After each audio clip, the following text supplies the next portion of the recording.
Labas rytas, mėly renginio. Good morning, dear participants.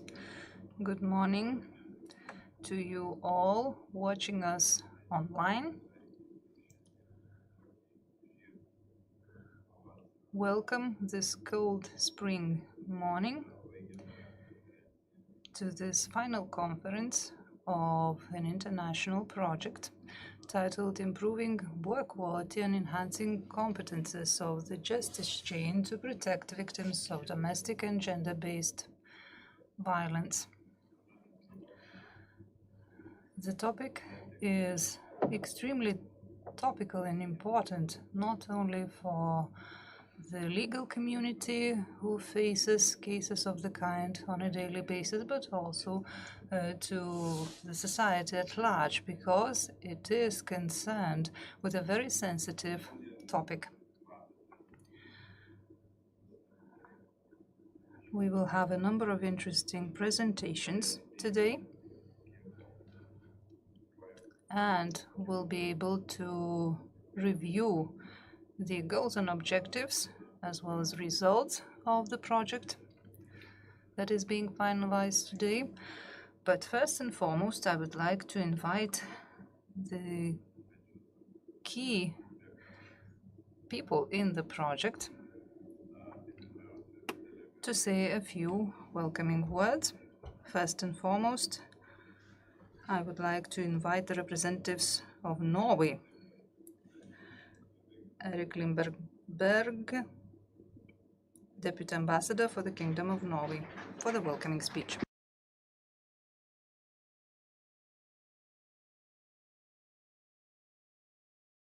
Labas rytas, ačiū labai. Yes. Good morning, everybody. First of all, thank you very much for the kind invitation to join you here today. My ambassador very much wanted to be here, but unfortunately he had other commitments, so he sends his regards to you. Now, for the past 20 years, combating domestic and gender-based violence has been a top priority as we've implemented the EEA and Norway grants in Lithuania. Our continued focus on this issue reflects our shared understanding that it's a serious violation of human rights. Despite making progress, we're still far from eradicating domestic and gender-based violence in Europe. Studies show that about 1/3 of women in Europe have experienced violence. However, the challenges we face don't diminish the achievements of those involved in this project. It's a good example of effective international cooperation, collaboration among justice institutions, and significant contributions from civil society and academia. Our combined efforts, rooted in diverse perspectives, can make a lasting impact. I hope that the project has equipped the target groups with the tools they need to handle complex cases sensitively and efficiently, ensuring our response to domestic violence is both effective and compassionate. Experts highlight that societal attitudes greatly affect the ability of law enforcement, civil society, and communities to respond to domestic and gender-based violence. Therefore, it's essential to work on shifting those attitudes. Without addressing social stigma and victim blaming, effective prevention becomes challenging, and providing adequate support follow-up for victims remain difficult. Moreover, we're just beginning to understand how various vulnerabilities intersect, making certain groups more susceptible to domestic violence. For example, women with disabilities face a higher risk due to gender stereotypes and dehumanizing attitudes related to disability. Additionally, other groups like the LGBTQ community face unique challenges for which we lack awareness and effective policies. We must continue to support victims of crime, recognizing and addressing their specific vulnerabilities and barriers. In addition to the ethical and moral dimensions, domestic and gender-based violence also undermines social cohesion and economic growth. The EEA and Norway grants were established to support initiatives that aid development in beneficiary countries through cooperation. Much progress has been made through investments and sharing expertise in this area. And I hope our Nordic-Baltic region can set an example for other parts of the world on how to address this obstacle on the path towards achieving full gender equality and human rights. Ladies and gentlemen, as we near the end of the current funding period of the Norway grants, we have the pleasure of celebrating the significant achievements of supported projects across various sectors. One common trait among these projects is the dedication and enthusiasm of project promoters and partners in tackling these issues. I would like to extend my heartfelt gratitude to all Lithuanian and Norwegian project promoters and partners, stakeholders who have contributed to the success of this project. Your hard work helps build safer, more inclusive societies where every individual is valued and protected. So thank you for the attention. Have a great day.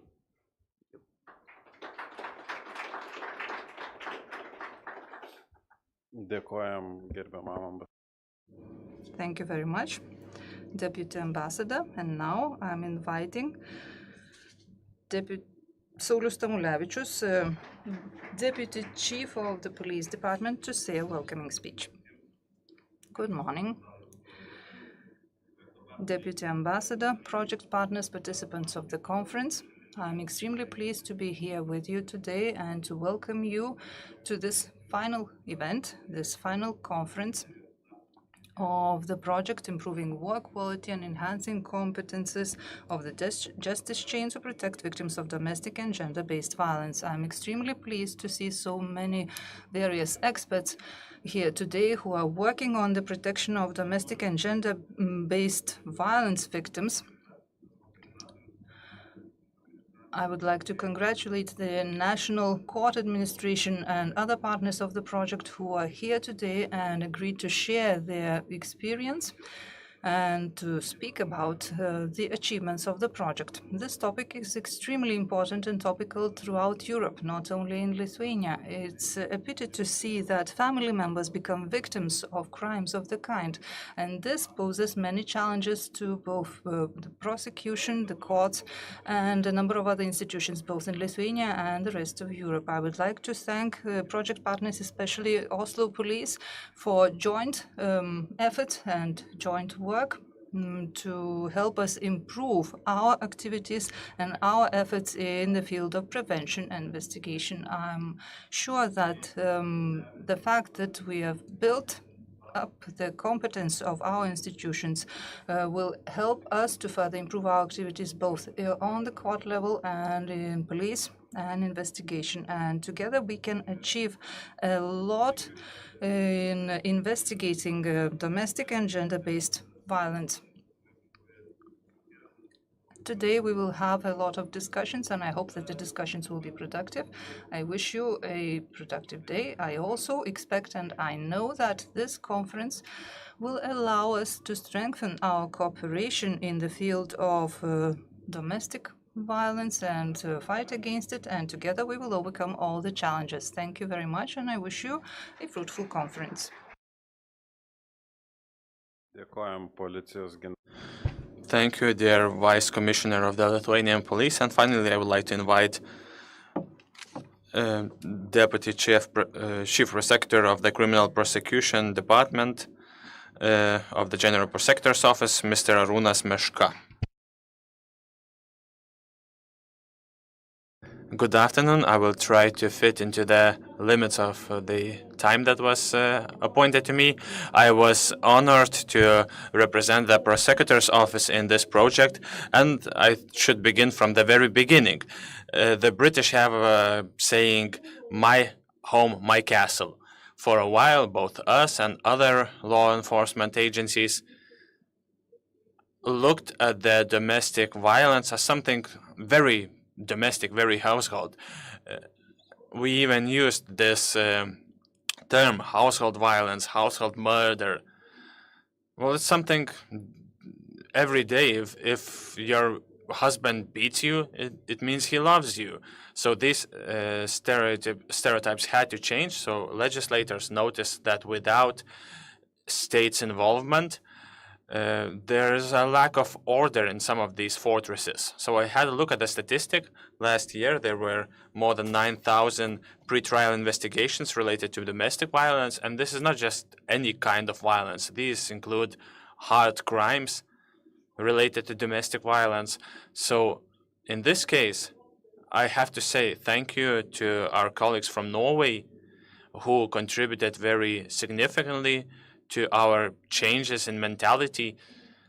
And I would like to thank them for the fact that for the very first time, all law enforcement agencies, I mean police, prosecutor's office, courts, representatives, we are staying in the same room, we are on the same page, and we are trying to have a same approach on the same event. It's not like some of us go to some kind of training, others to others, and we are unable to find a common ground. So I think that in order to find this common ground, this project is very successful. We have new evidence, meaning cameras that show emotions, so then there is no need to ask the officers how do they understand the violence in the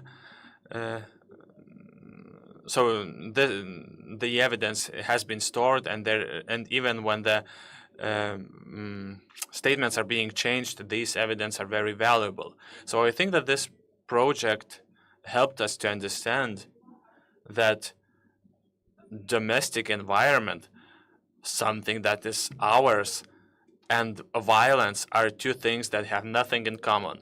So I wish you a great day, and thank you for your attention.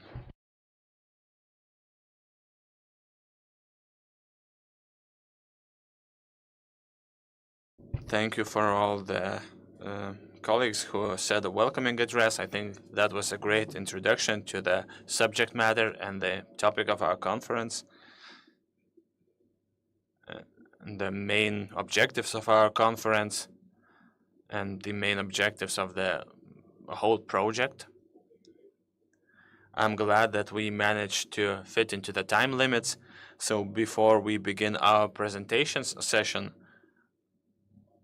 I would like to ask the presenters not to exceed the time limit of the agenda, because time is of utmost importance. So let us begin our session, and I would like to invite the first presenter, Ingrida, who is going to talk about the objectives, progress, and results of this project. The floor is yours.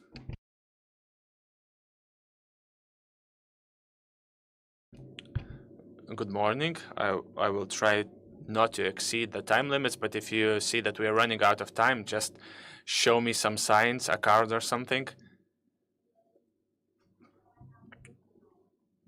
I have the honor to present the results. So we have been working on this, and we finally reached the finish line. And Ingrida Kairienė was supposed to give this presentation. She was the administrator, the organizer. She put a lot of effort into this project in order to make it successful. So I would like to send regards on her behalf, and I will begin the overview of our project. I would like to also emphasize that I was responsible for the fourth component, namely international cooperation, organization of internships and workshops. But this project was quite ambitious in the sense that our aims were quite ambitious as well, meaning to improve the prevention of domestic violence, enhancing competences of staff, enhancing international and cross-border cooperation, to divide our functions and prevent cases of domestic violence in the future. And in order to achieve these ambitious goals, we had 36 months, 3.58 million euros, and the contract of the project was signed on the 9th of July 2020. The project is always a challenge and an opportunity at the same time. We have a definite time to achieve definite goals, By including them in our daily works, by participating in intensive and interesting activities. So when I talk about the results of the project, you will see only the tip of the iceberg, the things that we have achieved, but you will not see the efforts, the time, the creativity, disputes, happiness, other emotions, and all the context that we created during this period of time.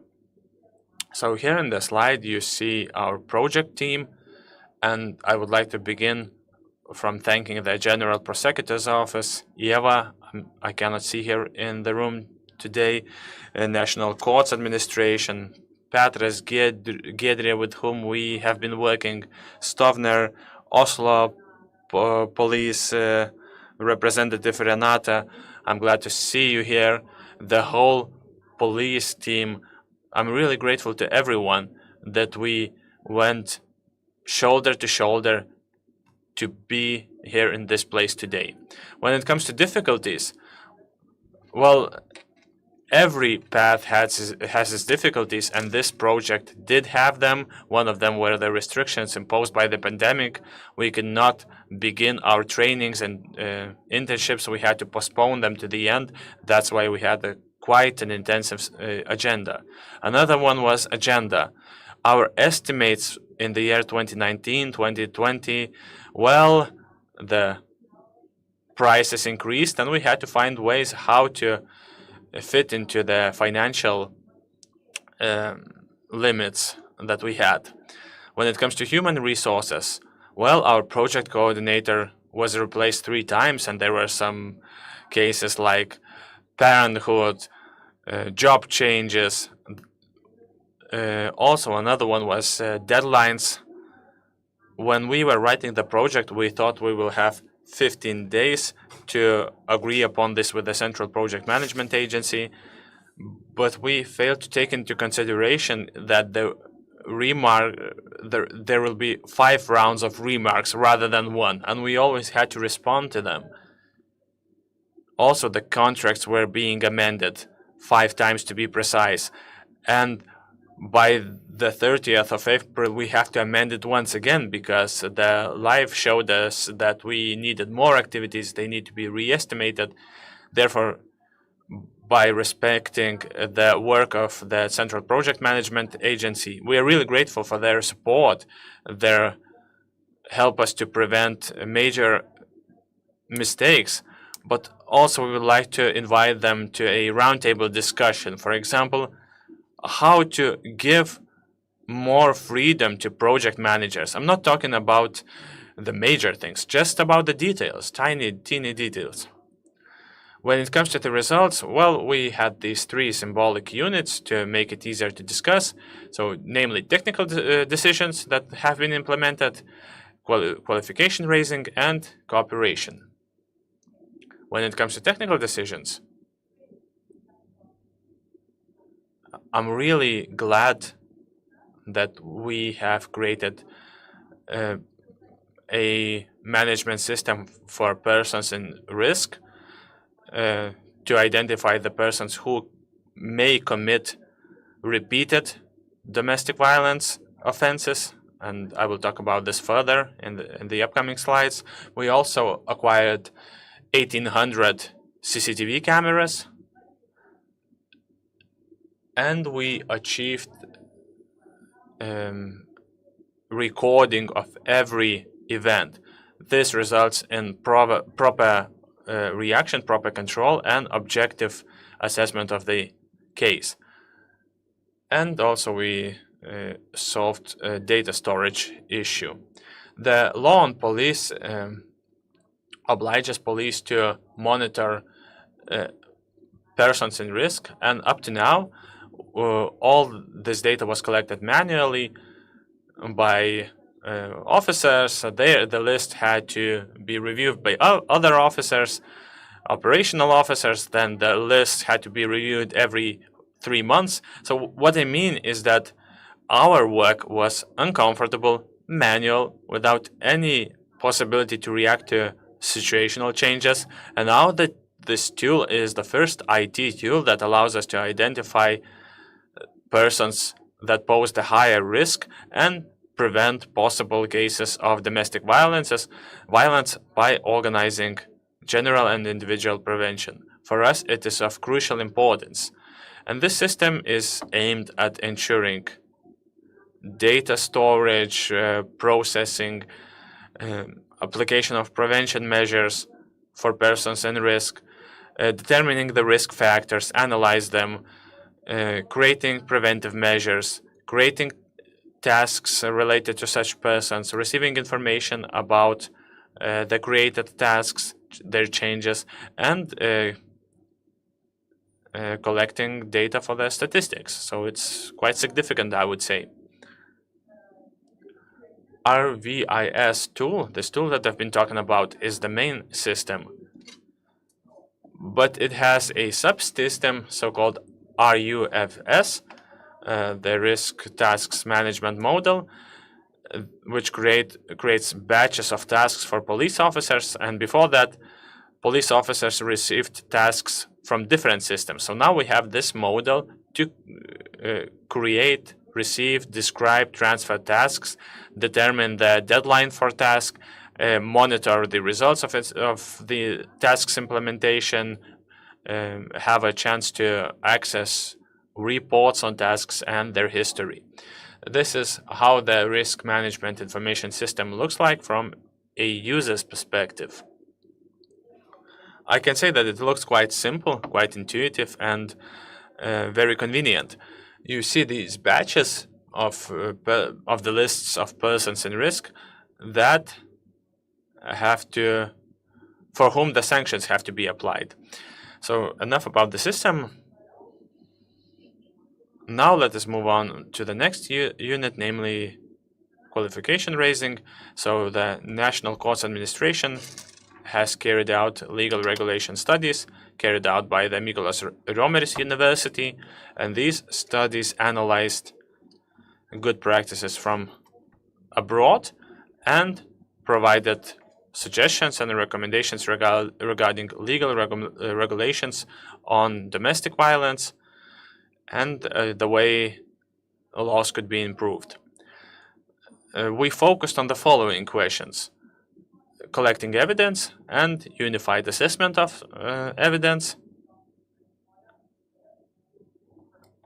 in different cases of domestic violence, effective protection mechanism for a victim, mental or psychological violence aspect, competences of officers that work on cases, including communication with victims, and interinstitutional cooperation. The result of these studies is a manual aimed at law enforcement agency specialists on procedural and assessment aspects. Also, we created leaflets and video material that I will show on the screen. So we created such a leaflet with information called "What does a victim experience?"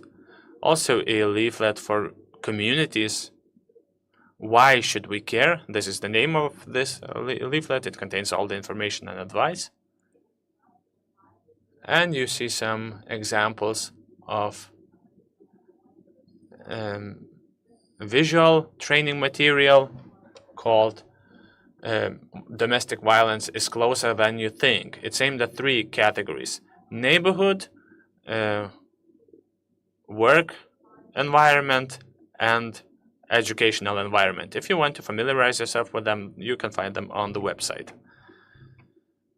When it comes to qualification raising, well, now prepare to hear some numbers because they were enormous, and that's why this module was very difficult,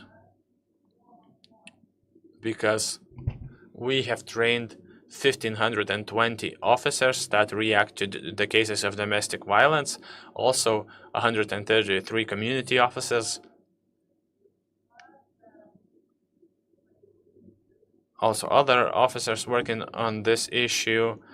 The number of them was a bit lower, 339, instead of a number that we were trying to achieve. But again, due to certain consequences and risks, we could not achieve that number. And we have enhanced the skills of specialized prosecutors and assistants of prosecutors. So we trained 485 employees in this case. The biggest reward to us is that more than 93% of participants showed that they will apply the knowledge after the training. If you want to see the gender balance, so we trained 942 women and 1,230 men. When it comes to qualification raising and different events that we organized, so we had 3 conferences, a workshop for managers, but I would like to emphasize the workshops, 2 workshops in Lithuania and 4 in Norway, because as the prosecutor mentioned, participants from 3 different agencies, police officers, prosecutors, and representatives of courts, were forced to spend 2 or 3 days in the same environment where they had to discuss all the procedural events from the event itself to the final verdict in a courtroom. They listened to presentations from foreign countries and good practice. They started to discuss about the national situation. Sometimes the discussions were quite heated, and as far as I heard, this resulted in decisions and questions. Why do we have to fill out this report because it seems irrelevant? And then other parties discuss why these are important or not. So the period was quite creative and quite interesting. And in terms of this good practice as well, because what we understood is that there is no need to reinvent the wheel. Maybe we have to copy-paste a wheel, well, not necessarily identically the wheel that Norway, Spain, or Austria have, but at least we can transfer the main principles. And when it comes to these visits to Norway, we focused on strategical level, then prosecutor's perspective, police perspective, and finally, the last visit was when we invited the best experts, and this was like a repeated round of knowledge. But also, I would like to mention the topics that we focused on. For example, there's a angry man with children at home, and there are witnesses, there are whistleblowers in police, also the risk prevention department in Norway police, also crisis center perspectives, so different perspectives. Also we focused on hearing voices of victims, so just so you know what has happened. And again, it is better to see something once than to hear about it 100 times. Here you see people smiling, and this means that we all like the activities. Most of you will also recognize yourselves on the photo. Cooperation. We had meetings on the national level. The police community from 60 municipalities held 110 meetings on domestic violence, and those meetings were attended by more than 80,000 people. That is a huge achievement. A lot of people heard the message that we wanted to share with them. We also had meetings with NGOs and other institutions to improve the mutual understanding and mutual cooperation. One more thing to mention, we participated in the meetings of the Synergy Network. We had 2 four meetings with the Synergy network. We participated in the Synergy network, which cooperates with donors, partners, and the Council of Europe. The Synergy network is a network of governmental organizations and NGOs fighting violence against women and domestic violence. They hold very interesting discussions. And those of you who are interested in the topics, please join the network, or at least follow the activities. Conclusions. The whole presentation was devoted to conclusions, but once again, I would like to reiterate that as a result of this project, we have provided our officers with technical tools to achieve a better result. The officers upgraded their qualification. We also did a lot in terms of publicity related to domestic violence and fight against it, and all the goals have been achieved, all the indicators of the project have been achieved, and all the activities were implemented. I'm very happy for the whole team of the project for this achievement. Once again, I would like to invite you to visit our website, norwegrants.politia.lt. It also includes text in English with all the handouts, all the materials that were developed as a result of the project. And this particular website will be something to take away with us, and it will help publicize the project as well. I would like to finish up with one sentence which shows that the best way to start with is to start with yourself. First and foremost, we have to become better ourselves, to demand from ourselves more in order to achieve more. I see that I have not exceeded my time limit. Thank you very much for your attention.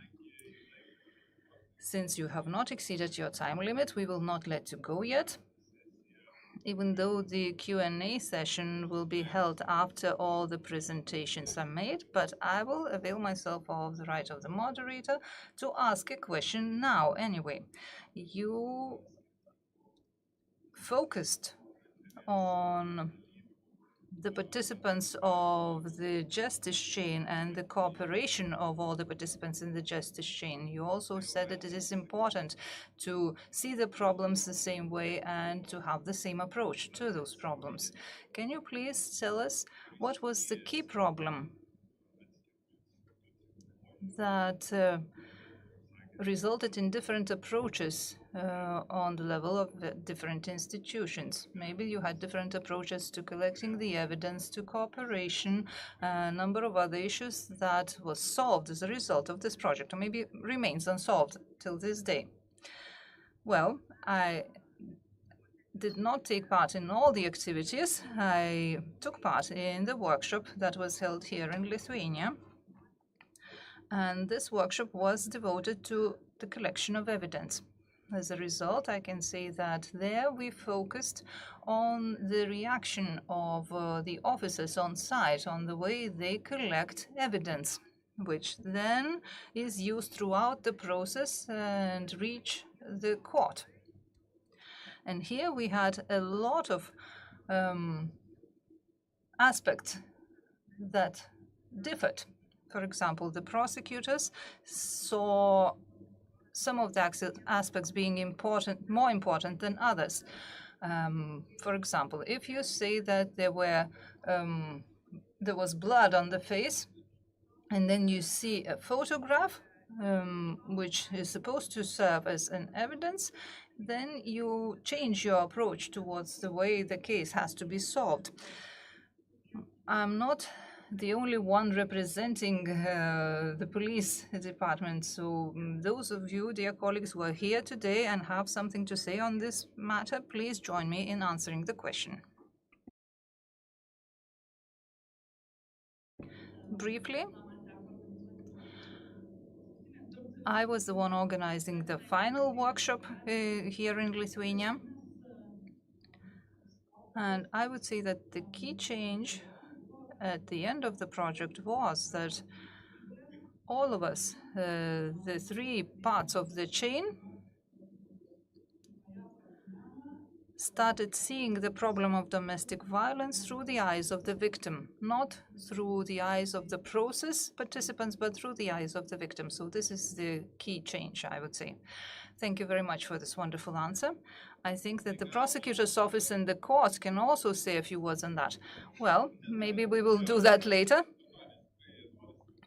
Certainly, we would want this discussion to go on, but in order to be efficient at time management, we need to go back to presentations now, and then we will have a discussion later. Thank you very much for your presentation. I'm now inviting our colleague from Norway, Renatas, Detective Inspector of Oslo Police Station. And she will say a few words about the importance of partnership in the project and share her experience and insights.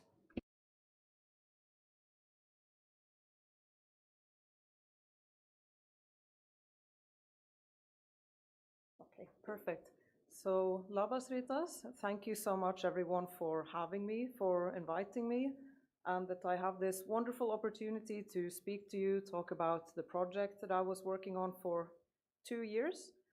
I also love a good challenge, so I will try my best to present essentially the outcome of 2 years of work in 20 minutes. So we will see how that goes, and I hope you will give me a signal if I am close to going over my time.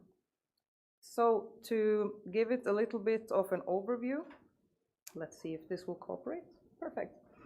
So I will try to split it into some different topics to essentially summarize. Starting to talk about some positive outcomes from the project and our cooperation. The other topic that might be a little bit, a bit more different is to talk about essentially our differences in how we approach domestic violence and the cases. And I've chosen to call it differences because, as we all know, we have different context in terms of the size of our country, population, geographical distances. So there's a lot of things that might be very meaningful and very useful in the context of my home country in Norway that would not be effective here, and the other way around. So it's not to say any right or wrong answer, but just to highlight some of the differences that I have noticed when I have been given the pleasure of working with our colleagues here in Lithuania for 2 years. The third point is also to highlight some other activities that were not originally part of the main plan for the project, but to see that it has had a bit of a wider scope than maybe what was originally anticipated, and to share some of that with you guys. So, to start with the positive outcomes, I chose to put this picture in the background of one of the meetings that we had at Klaipėda. Perhaps some of the colleagues who are here now today were also at this meeting. So this is to show a little bit of some of the things that we were able to do. I know that some of our colleagues, they already have a framework to have interdepartmental cooperation, to meet with colleagues that they might not meet with and cooperate with every day. But I also have seen that through the project, we have had the opportunity to have, for example, study visits that we could use as a reason to put in place extra meetings. This one, for example, had representatives from Child Protective Services, from the police and from the Prosecution Service, to cooperate and to share some of their experiences and perspectives together. So, to give a little bit of an overview of what we have been working with and what I was allowed to work with as the cooperating and the organizational person for this project. This is from one of our workshops, was hosted here in Lithuania, in Trakai. So a very quick summary, it was originally a 2-year project. We were able to extend it for additionally 3 months. We had, as was mentioned, 6 workshops. 4 of them were hosted in Norway, 2 of them were hosted in Lithuania. And as has been highlighted by several of our colleagues already, we were able to join together not just police officers from different regions, but also police officers, prosecutors, and representatives from the courts and courts administration. This, I think, has been very, very fruitful.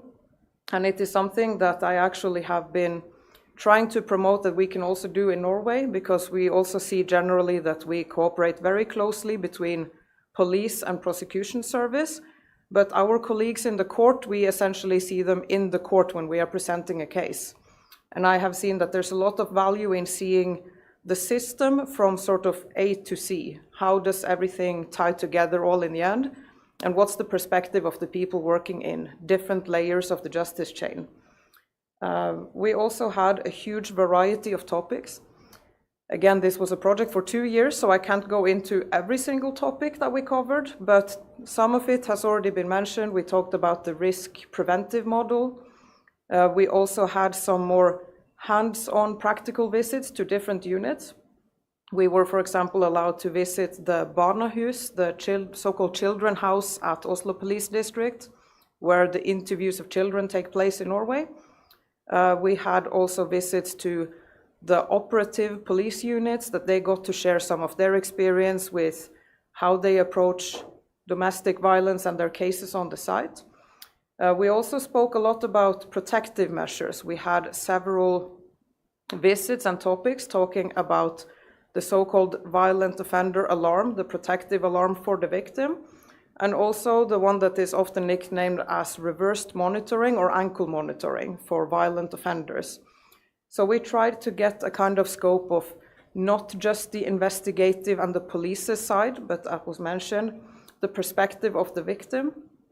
We know, for example, from our statistics that the time period that is often the most dangerous for the victim is when they have made the final and open decision to leave their abusive partner. The abuser knows that their grip of control is slipping, and they might take very drastic action to maintain their control. So that's why we also focused on this reversed monitoring and essentially what protection tools do we have. Okay. So some of the positive outcomes. We were able to link together professionals within Lithuania. As I said, we had participants groups from different places in the country that were allowed to meet together, have also these coffee break meetings during their lunch. I saw many times the colleagues were very actively discussing different topics of their work, sharing experience and linking together.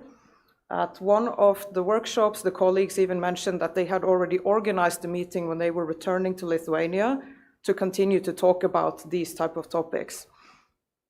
Then the main question that my colleagues in Norway have been asking, all of the time they would ask me, what does Norway gain from these projects?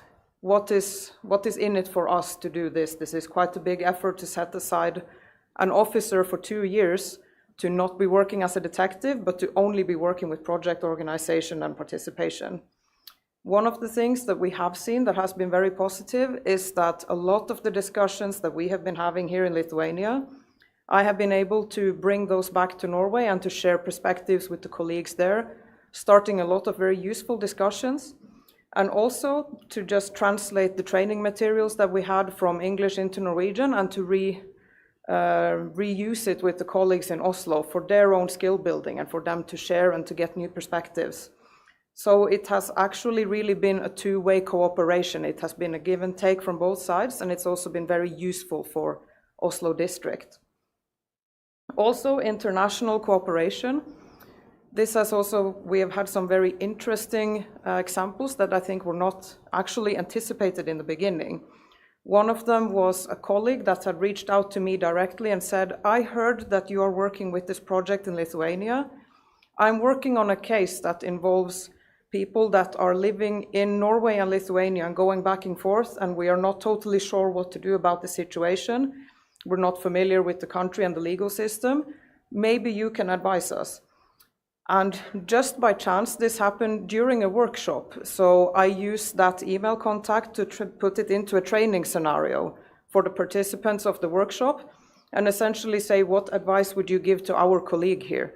So he got a lot of really fantastic feedback and a lot of useful advice that he could directly apply in his real life case.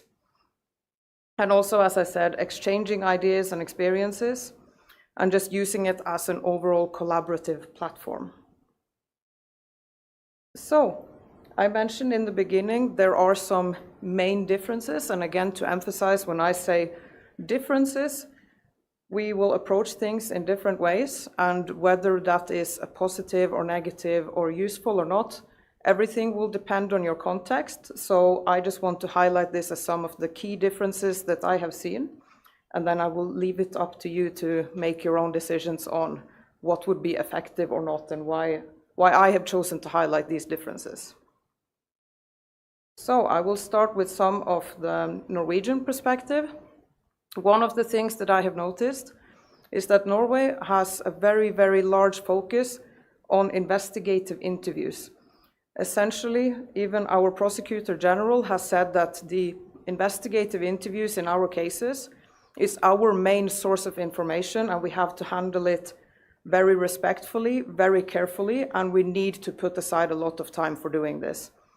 So when we talk to the victim in a case, the interviews can be ongoing for many hours, resulting in very, very long, detailed reports. It's also recorded on audio and video and presented in court.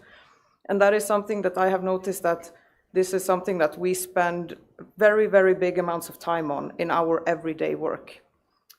We also have something that might be a little bit more controversial, in a sense, that we have some more room to start investigating without involving the parents in the case. So to give a little bit more example of what I mean by this, if, for example, a child is at their school and says that my mom is hitting me, we can start to organize by contacting the school to say we need a person that the child feels safe with. That person will need to take the child to the barnehus to do an investigative interview. And we don't inform the parents that we are doing this until the child is already at the barnehus and has had the introductory meeting with the police officer. So essentially removing the child from their school environment to talk to the police without the parents knowing about it.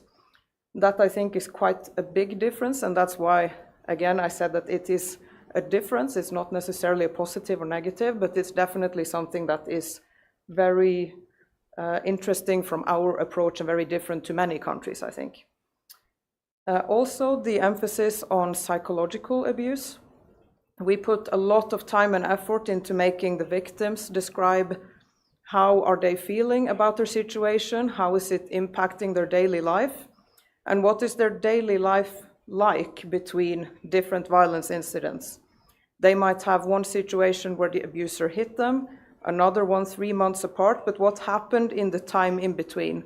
And this is often used also in the court to try and highlight that this is not 2 incidents, this is a continued period of abuse, and it is given a lot of time and effort into describing this. So, now I've talked a lot about the Norwegian perspective, but to put aside A and B, we also need to talk about something that I have observed from Lithuania. One very big difference that I have seen is that there's a much easier path in Lithuania for collecting evidence. In Norway, for example, if we want the medical journal from the victim, we have to have not just their consent, they have to sign a formal legal document of consent. Verbal consent is not enough. It has to be written and signed, and they can withdraw it at any time.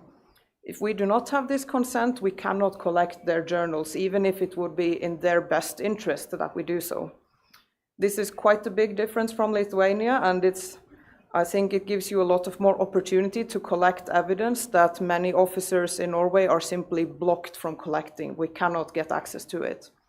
Same also with the cameras, not just the body cameras, but also that was mentioned earlier about CCTV footage, that you have a much easier path to collect it. It is, from the way that the system works, that the timestamps are correct, it is in decent quality.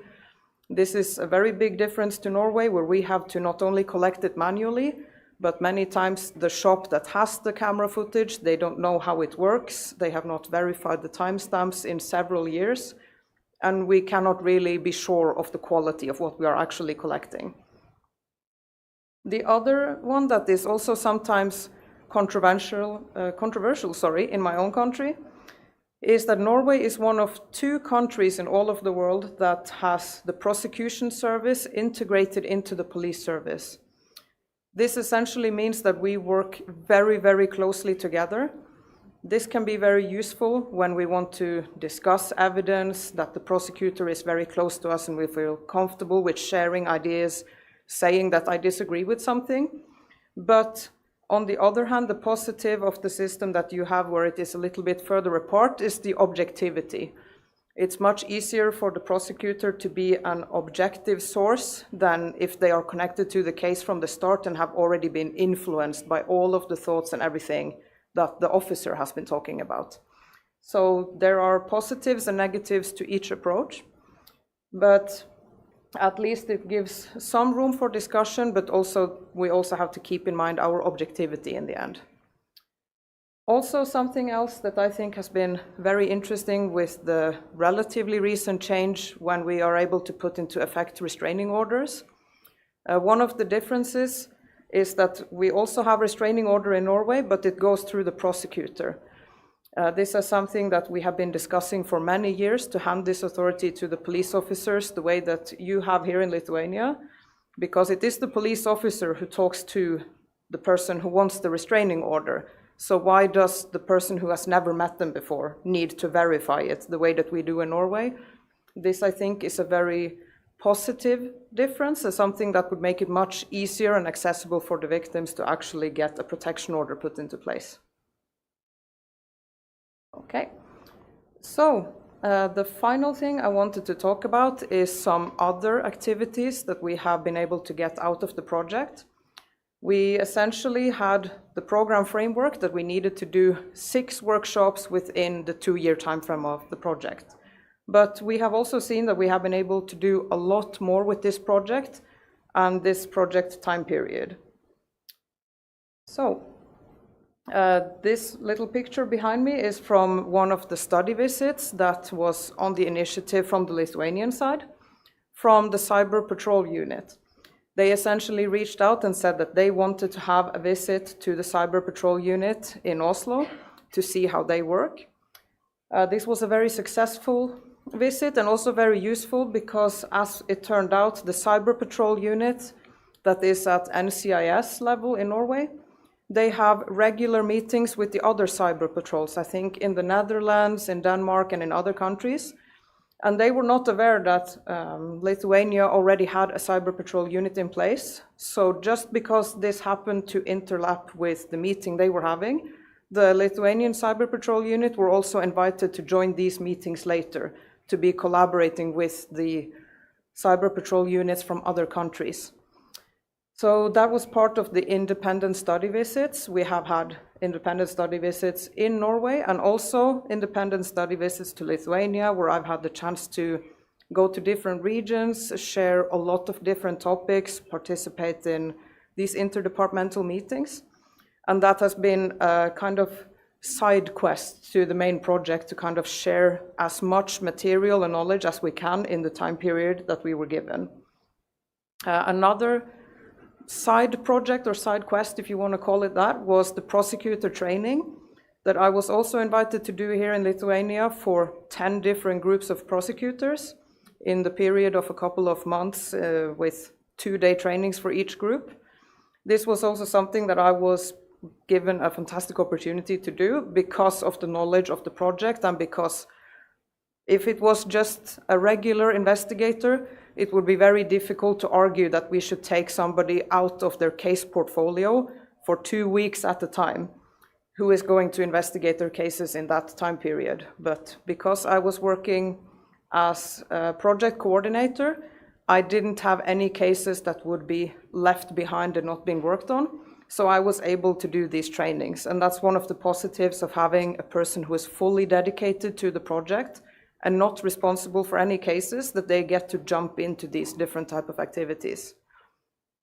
Also, this project has had reach outside of Lithuania. I was able to get in contact with colleagues in Romania that have had a project on implementation of the Istanbul Convention in Romania.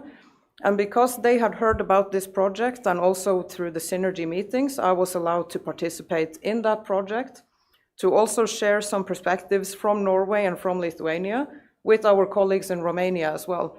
So this has actually turned out to not just be a cooperation between Norway and Lithuania, but we've also been able to involve other countries in this process. Okay.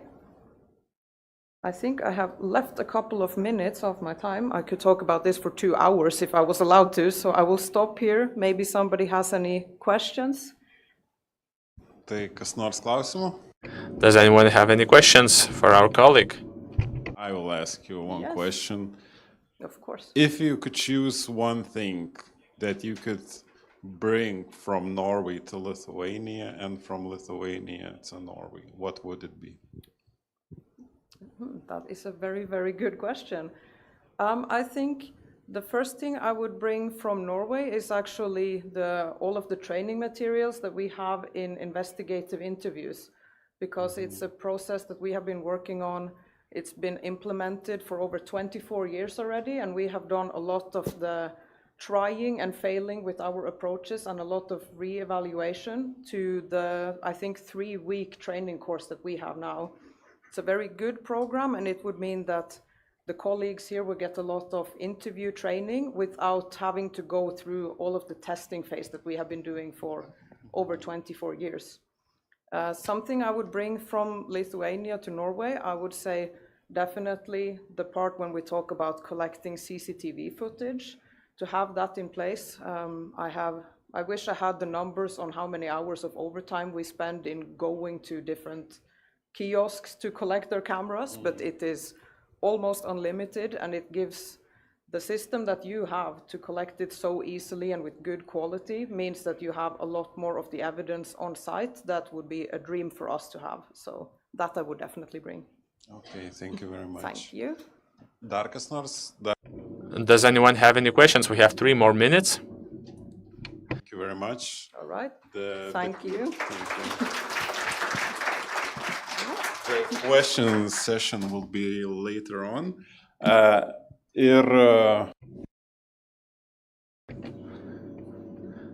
And I see that we have 20 minutes break, after which I will invite you back because we will have a very interesting presentation. So let's have a 20-minute break. Thank you.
Tai sveiki sugrįžę po Welcome back after a short coffee break. Just like I announced before the coffee break, we will have a presentation with an interesting title now, and after that we will have a Q&A session. I am already now inviting all of you to think of questions for the presenters, and maybe you even want to share your experience. You will be able to do that during the Q&A session. And now I'm inviting Mindaugas Akelaitis, Deputy Chief of the Police Department under the Police Order Bureau of the Ministry of Interior, to give his presentation.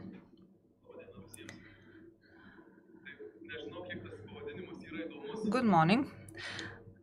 I'm not sure about how interesting the title of my presentation is, but before I start with the presentation, I would like to share my joy with you. I'm a presenter today, but I'm also a project manager on the police side, just like Mr. Arūnas is a project manager on the prosecutor side. We had an interesting period of cooperation. Our colleague Renata is our biggest discovery in the field of international cooperation. Thank you very much, dear Renata, for the investment that you made into the project. Thank you for your assistance and support. Now I'm coming back to my presentation.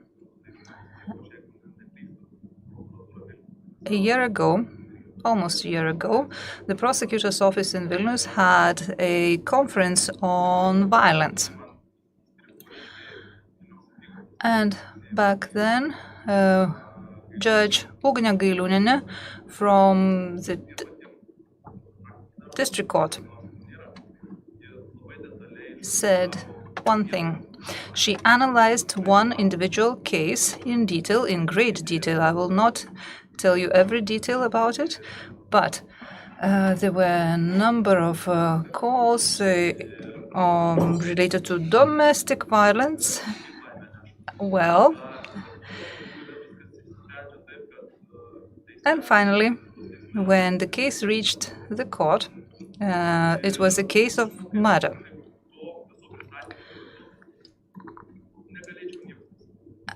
And it was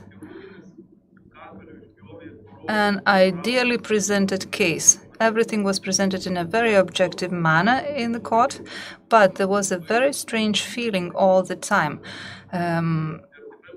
I felt angry, and I couldn't understand what exactly this presentation meant.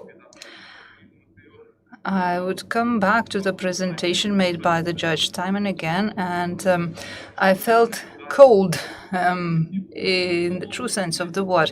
I understand that the judge was really professional, presented the situation in a very professional manner, but the paradox is that the presentation was so clear in our eyes and to our ears, but there was no human being in that presentation. So retrospectively, we see it all. Retrospectively, we see the whole process unfolding in front of our eyes. We saw the process in the prosecutor's office, in the court, but the person is already dead, no matter how professional we were. So in this particular conference, I decided to choose a different approach. Certainly, I can tell you about a situation where the victim survived. I can tell you about a situation where the perpetrator lived in a violent environment. Maybe his parents were violent. But this is not the things that we should be talking about. Thus, we should not be only looking retrospectively, but we should be forward-oriented. Well, I will try and provoke you. Let's say I come to you and I ask you, how many more cases do you need? How many more situations do you need where a person is killed in order to say, I do not want to look back only retrospectively anymore. I want to do something about preventing situations like that in the future. And that is very important.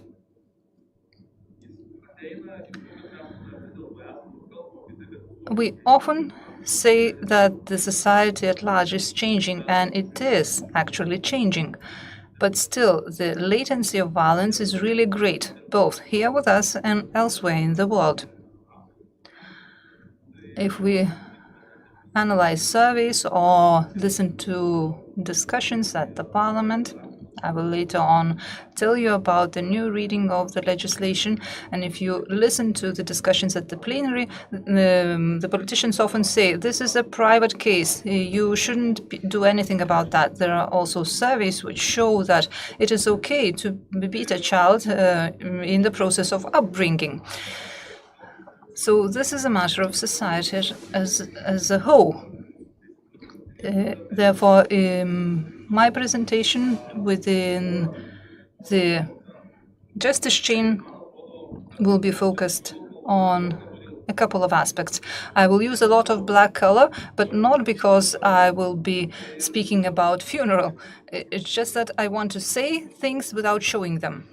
So, from the police perspective, I'm asking this question, how many more victims do we need to understand something? So, we have to set priorities, and we also need to define to ourselves the way we understand prevention. And there are things that I want to share with you. The fact that I'm wearing a uniform, it doesn't mean that I'm sharing the position or the approach of my institution. This is my own approach, an approach of an officer working for that institution. I will start with priorities. If I ask you now to raise the hands, if you consider the victim as most important component, how many of you can raise a hand that the victim is most important to you? I believe you. I'm very happy about the fact that we're not lying to ourselves. This is step number 1 towards improvement.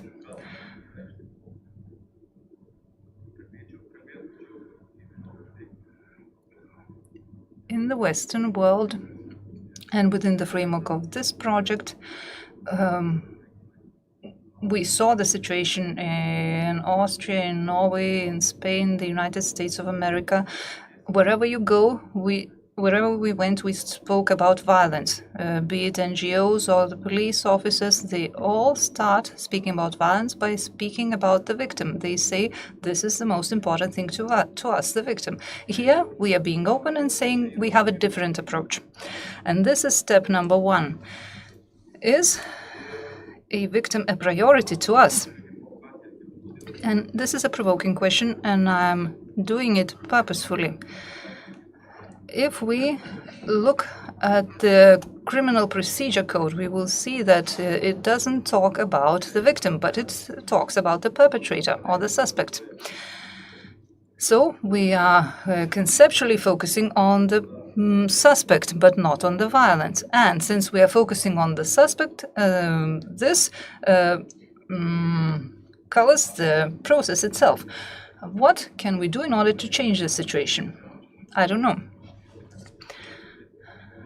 Last year, we had a number of cases where pretrial investigations were stopped. 58% of pretrial investigations were stopped because there was no case of crime identified by us. If we have a look at the complaints because of the warrants that were issued, for example, the number of warrants that were discarded went up from 62 to 81%. And here, we all know that all the suspects have the right to say, I have nothing to do with the situation, I do not need this restraining warrant. Pretrial investigation is not quite my field. I used to work in that field, but still. Is it normal to stop an investigation or stop the case because a particular crime was of little importance?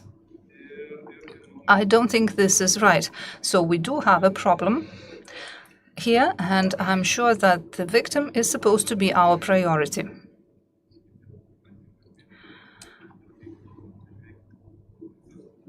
Let's take a policeman. A policeman gets a report about, or a call regarding violence. This is something to deal with. When a prosecutor gets some information about the violence, then they deal with doubtful evidence, and they have to take their decision. But when we deal with the suspect always says, I'm not guilty, and that's it. But if the suspect does not deny the guilt, then we have to actually do something what will be in favor of the victim. But we never care about the victim as such. The victim is something what we need to work, that brought us work, and we have to do that work. I'm now generalizing. Please understand that. I do understand that there are individual situations that we're dealing with. We, as a legal community, we want to analyze every single case in as great a detail as possible in order to draw conclusions. But actually, the world consists of more than just separate cases. We need to analyze them in a context. And I'm coming back to my saying that the victim has to be the most important. So, victim-centered approach exists in the Western world. It is part of their life. And not only in words, but in deeds. So, the needs of the victim are taken into consideration. There is respectful communication with the victim. There is an understanding that the victim might be in various situations and modes, and we need to understand that. Are we empathic about the victim? Do we admit the fact that we are dealing with a victim? Do we analyze their needs? Do we tell the victim about the process? I understand that this cannot be written in a code or a description of a proceeding or a process. It needs to be in us, in every single one of us. And here I'm speaking about the police officers, being open about that, and also other institutions that control the work of the police and assess the work of the police. They also have to have the same approach. Yet another thing is that we have a competition of the best team in the police department. We deal with practical situations. Some people say it's just a game, that you cannot organize it all to enable the policemen act as in real life. But still, every year we have a case of violence in this competition. And the police school develops wonderful cases for that. We had both domestic situations that we deal with within the competition. We also had cases with children, with the LGBTQ community, and we always have Latvian, Estonian, and Polish colleagues participating with their teams. Last year, we had a situation or a case where we dealt with well-off people, and it wasn't easy to identify the case of violence. And we decided that we need to make the victim talk. Our team did a lot of good things process-wise, but we haven't managed to make the victims talk. And that was admitted by both the organizers and the participants of the process. The interesting thing is that the soft part of the case was dealt with better by our neighbors from other countries. They managed to make the victims talk. We haven't. This means that they are doing something differently. Their approach is different, and their training is different. Therefore, when they come to a competition like that, they manage to make the victim talk. It all sounds very bad from the way I presented it, but this is not quite the case. And both Arūnas and Ingrida and others mentioned one of the results, that is body cameras. And since I used to work on the street, to patrol on the street, I can clearly say that it is very difficult to describe the things that you see at the crime scene. Sometimes you have to hear what's happening, to smell what's happening. And body cameras actually help a lot. Body cameras help to collect evidence and to describe the situation on the crime scene. And further on, both the prosecutor and the judge can also look through the video recording, and they can clearly see what was there at the crime scene. Certainly you can read a text and get an impression from there. Some people read books and they cry. There are all kinds of emotions when analyzing the case, but it is much better to see the actual situation with your own eyes. And then our colleagues, prosecutors or judges, should ask for a video recording from the body camera in every single case that you deal with, because those recordings, they do exist. So we have a problem with the soft part, with the approach to the victim, and we expect that the other parts of the chain will have a better understanding of the situation when they see the recording. Now, when it comes to prevention, the law has been in place for 10 months. I think 9 months plus another month is about to finish, and we can draw some summaries or conclusions. But first of all, I would like to focus on the word prevention. It sounds banal, it sounds boring, but I took a Wikipedia example rather than criminology cases. We often say that prevention is education. Others say that if we dig a bit deeper, prevention is very strict penalties. Others say no, not penalties, but we have to focus on incentives. And we all think that this is a silver bullet that can change everything. So why did they like this banal description is that it focuses on proactivity, on active actions. Of course, we can change the mentality of the society through education, but when we talk about prevention in the field of violence, and when we receive a call, well, education is it no longer works. We must understand that. So then we have to take up action. And what I find the most bizarre, and I'm talking not only about us, I'm talking about warrants, about claims. So in police we can see this clearly, we analyze, we estimate, and we see this well. We see this when it comes to decisions by the courts to terminate warrants, what are the motives. And when you read about this, when you talk about this, it is clear that we forget that this warrant is a preventive measure. So if we come back to the definition of prevention, it means making sure that something doesn't happen. So when we analyze the warrant, whether it's justified or not, some people think, well, we need evidence that violence took place, whether... Wait a second. Warrant is about prevention, about whether violence might take place in the future, not whether it has happened or not. So again, I'm pointing my gaze towards Arūnas. In one case, he managed to organize everything very well. We had this discussion with courts about this thing, and Arūnas says, let's make a pause. The prosecutor is not related to warrant.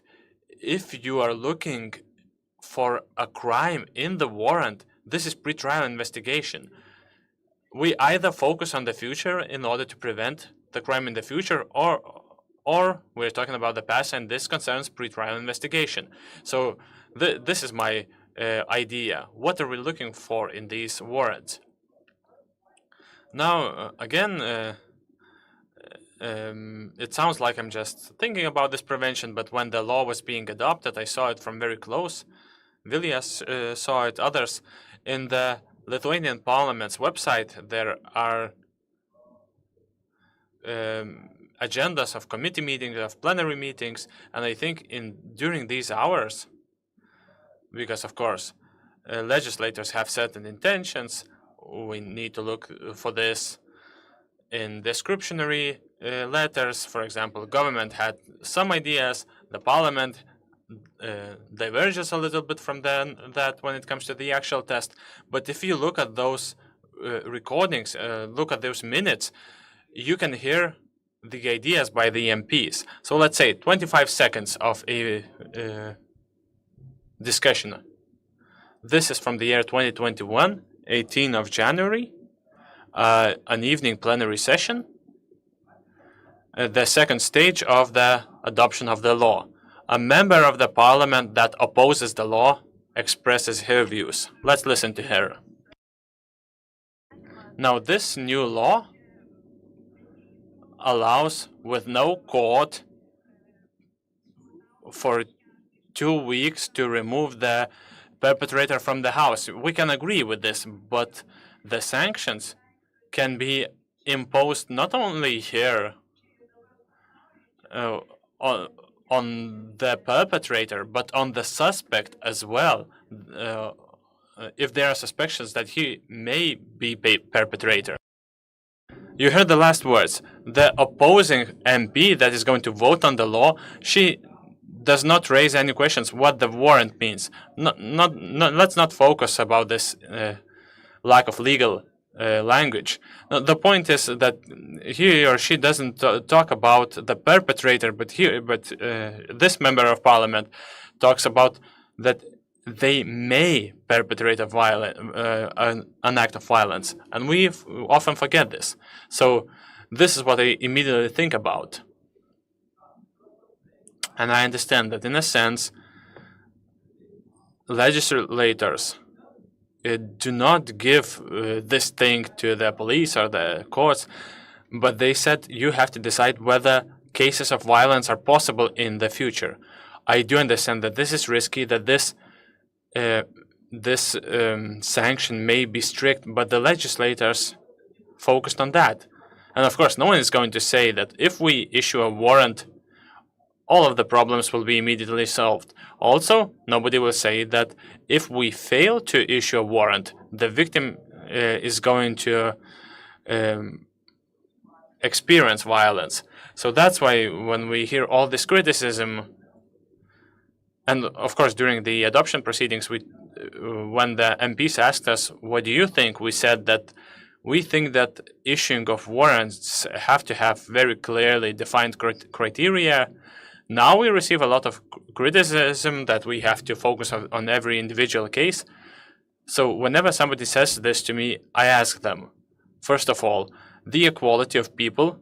If we have no criteria, and if we tell the police officer, you decide, then one officer is more empathetic, he or she will issue the order. The less empathetic one will not do this. There may be other circumstances. So even the situation itself can lead to certain unjustified decisions. I myself have been to the sites of crime, and I know that the adrenaline rush, this is not something legal, this is biology. And in these cases, the decisions you make are very complex. So the problem is that we do not find a common ground in this case. But another thing is that somebody raised a question. If we focus on every individual case, there may be issues of abuse. And when we have criteria, you have everything in place. You know the amount of criteria, you make the decision, and that's it. Let me put this frankly. I'm not afraid that police officer will come to Jakilaitis, the local journalist, say them that you're drunk, you have children, and you have, let's say, a gun. But if there were no criteria, no framework, the police officer will never do this because he or she feels personal responsibility. So we do admit that when it comes to prevention, every issue is very complex, very full of dilemmas. But when we talk about health or lives of people, let's come back to the priority. What is the most important? And now, coming to an end, when the adoption procedures were being finalized, somebody asked me, what will be the attitude of the courts? Of course, I'm not a lawyer, but I had two ideas. One idea is that courts will recognize that there are criteria in the law, and when they're analyzing claims, they will look at the list of criteria. Another case, the courts will take contextual information into consideration, and then they will be able to predict that the violence will or won't take place. I'm not questioning the proceedings of the courts. This is defined by the law. Everything's all right. But I'm just trying to share my approach. I see that I have 45 more seconds, so let's come back to the title of my presentation and this question. To answer to this question, we need to forget these crystal balls, and we must recognize that a warrant is a measure to prevent potential violence as defined by the law, and that's what we should consider. And some figures. This comes from the 1st of July, 31st of March, the dynamics of claims regarding warrants.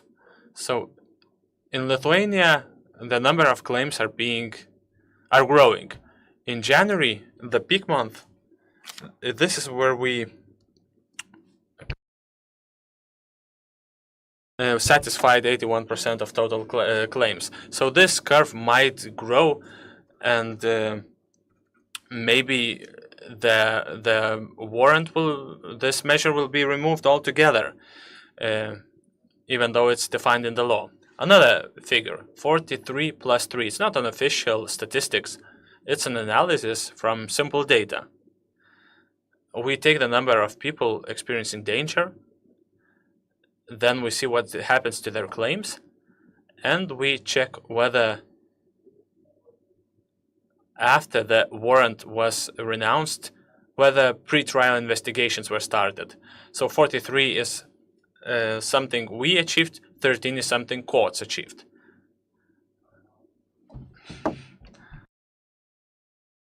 So I have a rhetorical question. If the person that renounces the warrant, if they found out about the statistics retrospectively that the victim was murdered, let's say, if they will change their mind at least then, or they will change their attitude.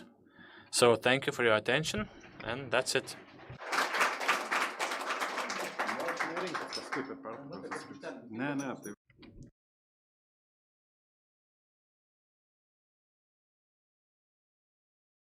I told you that this presentation is going to be interesting, and before we begin our Q&A session, so I would like to announce that we're going to have 15 minutes before the lunch break. I'm always very touched when we hear that somebody talks something about courts. But we have some colleagues from courts, working at courts. We have judges that work on such cases. So maybe you could share your experience. Let's say the end of the presentation when it comes to these warrants, the renouncing of warrants. Maybe somebody has something to say? Judge, please. I represent the Marijampolė District Court. My name is Arūnas. I've been a judge for 30 years.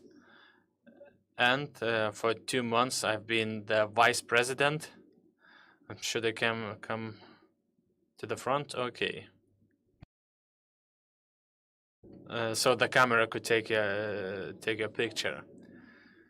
Sorry, I often I'm usually I'm used to staying at course rather than in front of cameras. So first of all, I would like to thank the organizers of the conference for inviting us here.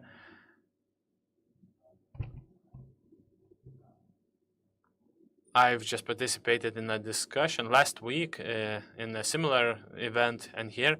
So my experience when it comes to these projects allow me to tell me that I do understand that in small and medium courts, our practice is not going to change the stereotypes you have, but since we have the statistics from the last year, we can have a look at the renouncing of warrants in our court from the middle of last year. So of 50 claims, only 14 were renounced.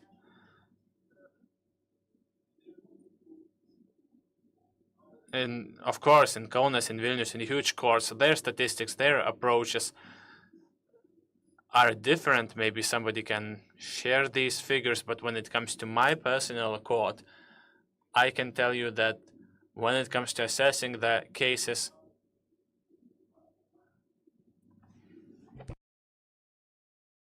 it's not like somebody is pro-victim or something. We are living in the society, and as a person, I am always victim-centered. But when I work as a judge, when I work on a case, I must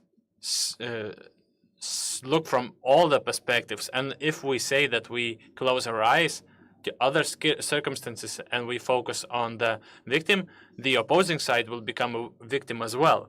So taking all the aspects into consideration, I would like to say that we are the ones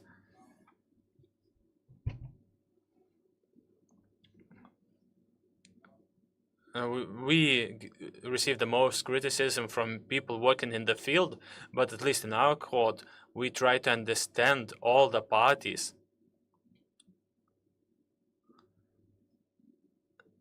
And finding a common ground, just like today, is a very important thing that has been said.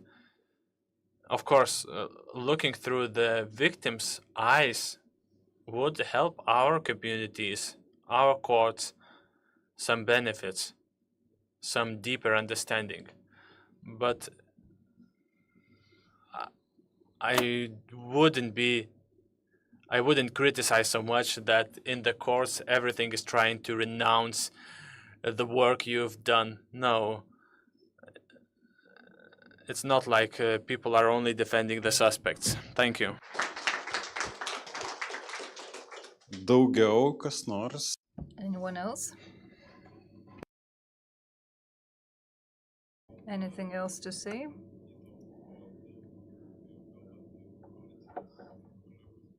Maybe colleagues from the police could add a few words.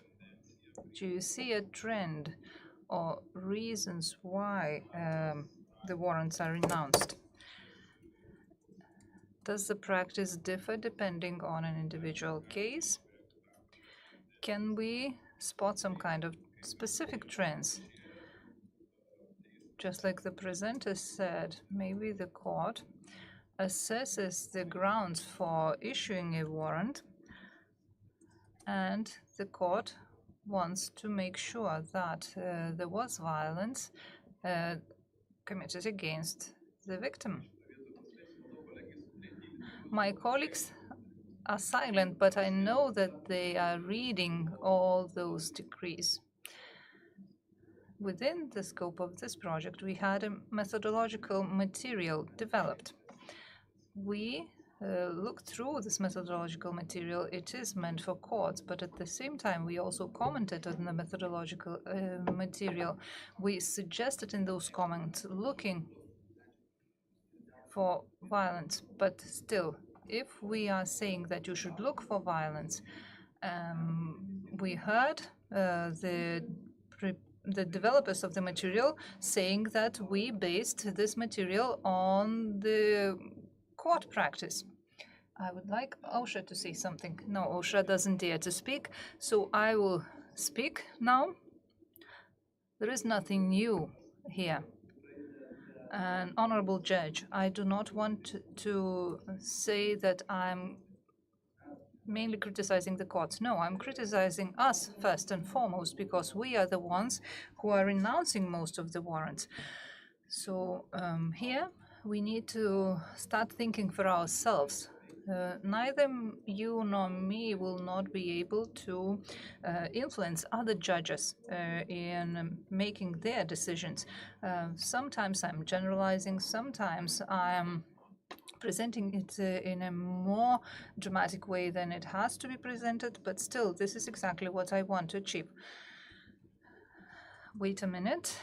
Certainly raising issues like that is important, but we also need to find answers to the questions and issues that we raise. What is the key problem with the warrant, and what is the key reason for renouncing the warrant? There is a vicious circle. Just like I said, if we say that the police officers have unlimited discretion, most of them wouldn't issue warrants. And we heard our Latvian colleagues saying that. They have both warrants that we are discussing. And the warrants issued by the police officers, the number of warrants issued by the police officers is very small. We spoke to colleagues from Austria. They also have very broad discretion. And we had an example given. For example, the police officer comes to a crime site and the victim doesn't talk to the police officer. The police officer can consider this to be a threat to the victim and issue a warrant. But they can also take a comprehensive view. For example, in Vienna, they have 2 million inhabitants, and we issue over 4,000 warrants per year, and that's quite a small number of warrants compared to the situation in Lithuania. And this helps us understand that if we only base the issue of warrants on the formal grounds only, we make mistakes. And then when our officers deal with complaints and decide on whether to issue a warrant or not, they have their own internal beliefs that lead them to a mistake. And we see situations like that. There are situations where the court renounces the warrant, and us, the police, read the court practice very closely. And then this becomes the practice that we should follow. And then the vicious circle closes and starts again. Sometimes people say there are no signs showing that this is a violent environment. But what kind of signs shall we see? Broken furniture or something else? Sometimes the police officer sees a tidy environment and says, well, maybe we should renounce the warrant because we already had a case where we had to pay a fine for issuing a warrant without having proper grounds for that. So we do understand that we live in a country with the rule of law, and the court practice is important for us. Therefore, I'm saying that we have to rethink the situation to understand the purpose of the warrant, when and why to issue it. Did I make myself clear? One more question.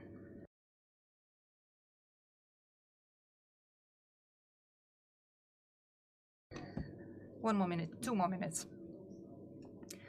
Again, from my own experience and from the experience of my court, 100 of warrants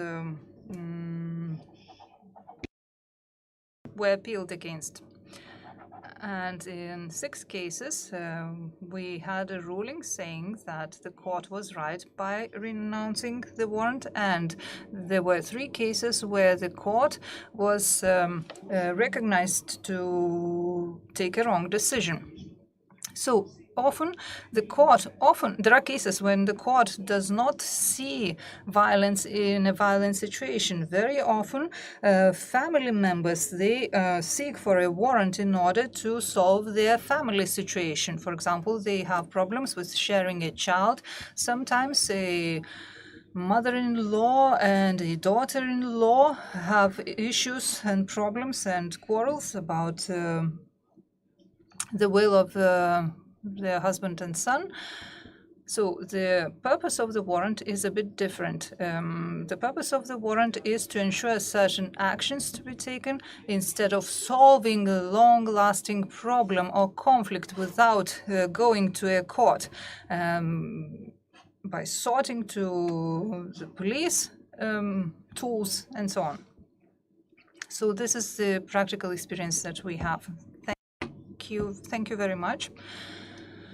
Just to react to the final words of the police officer, I do know that the police officers are following the court practice and case law.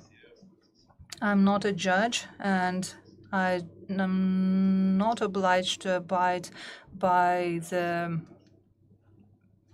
rules that are applicable to the court, but the worst thing that I see in the institutional practice is this. When they get the ruling of the court and the interpretation of the court, they may disagree with that ruling or explanation, but then they say, well, we will not do this again in any other future similar situation. But again, this practice evolves. It changes with time. It can change with time, because if we do not try to change this practice, then we will never achieve any change. And then we will not even consider a review of our practice for the benefit of the future. To finish up the first part of the conference, I would like to encourage all of you not to stop at a particular practice, but to think about the future and possible needed changes. That would be it for the first part of the conference. I have a very important announcement.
Sveikinuosi dar kartą su jumis, sugrįžus po.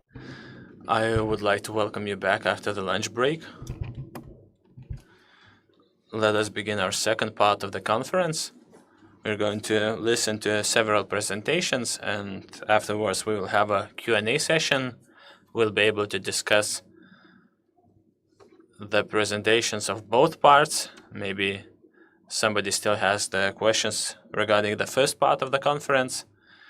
Once again, I would like to say hello to those watching us remotely.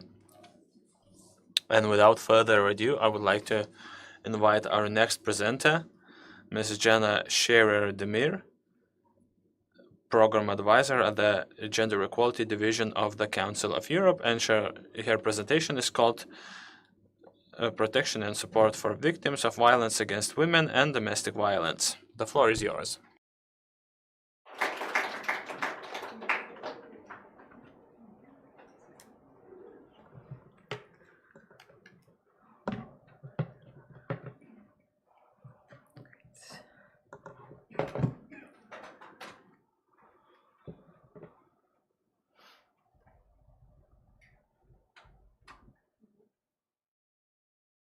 Let's see if I can work this.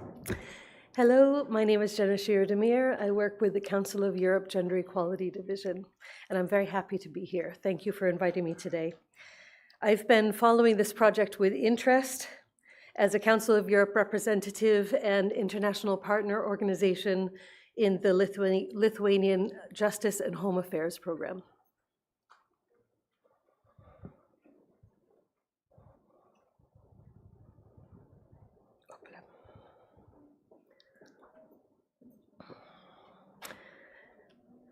As you know, we stand today at a critical crossroads as we discuss protection and support for victims of violence against women and domestic violence.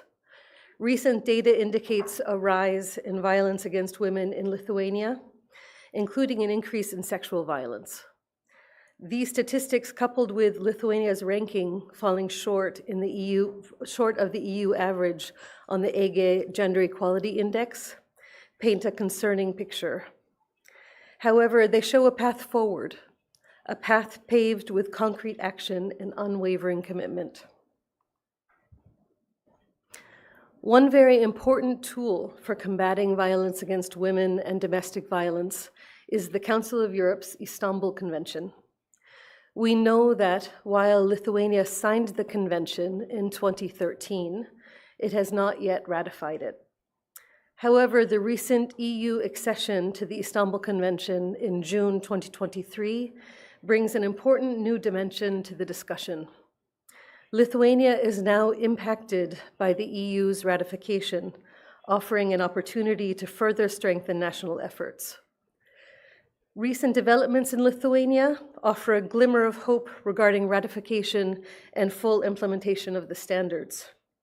The Constitutional Court's ruling affirming the compatibility of the Istanbul Convention with Lithuania's constitution, coupled with support for ratification by some members of parliament, presents a window of opportunity.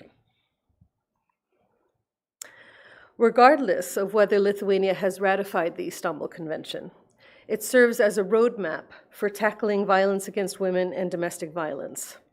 The convention outlines a four-pronged approach, the 4 Ps, including prevention of violence against women and domestic violence, protection and support of victims of violence, prosecution of perpetrators, and policies which are coordinated with an integrated approach to addressing violence against women and domestic violence.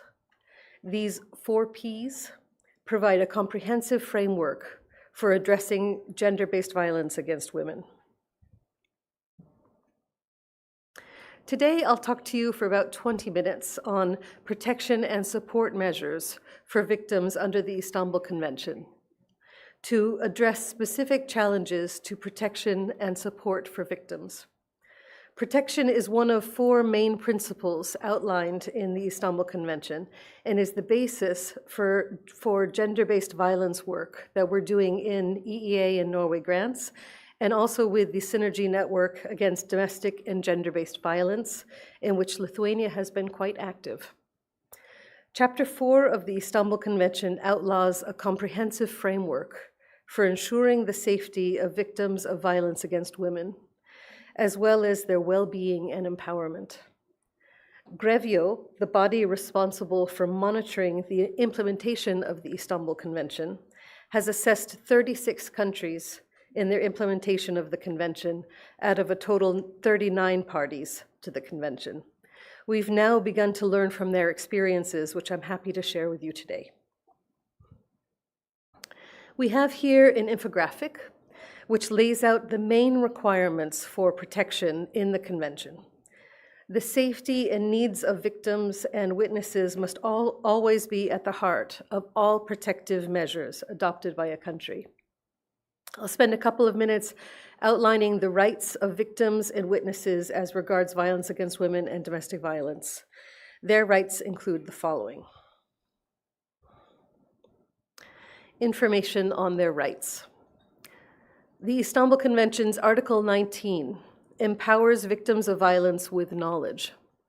This article mandates that victims receive comprehensive information on the support services available to them, their rights, and the legal procedures for seeking protection. The Convention emphasizes a proactive approach where all relevant agencies and professionals, law enforcement, social services, and even medical personnel, become active providers of this crucial knowledge. Special attention is required for groups facing social exclusion or difficulty accessing services, such as migrant and asylum-seeking women, women with disabilities, and those residing in rural areas. Tailored information translated into their languages and addressing their specific needs becomes a vital lifeline. While most countries acknowledge the obligation to inform victims, Grevio's evaluations reveal a troubling reality. Many relevant stakeholders fail to consistently provide information on available services and protection measures. This highlights the need for sustained efforts to ensure all victims, regardless of location or circumstance, receive timely and adequate information. Another shortcoming is limited focus on violence beyond domestic violence. While some countries, like Denmark and Finland, address sexual violence and honor-related violence, information on other forms of violence remains scarce. Grevio emphasizes the need for comprehensive information covering all forms of violence against women, delivered in a language and a format that's clear and accessible.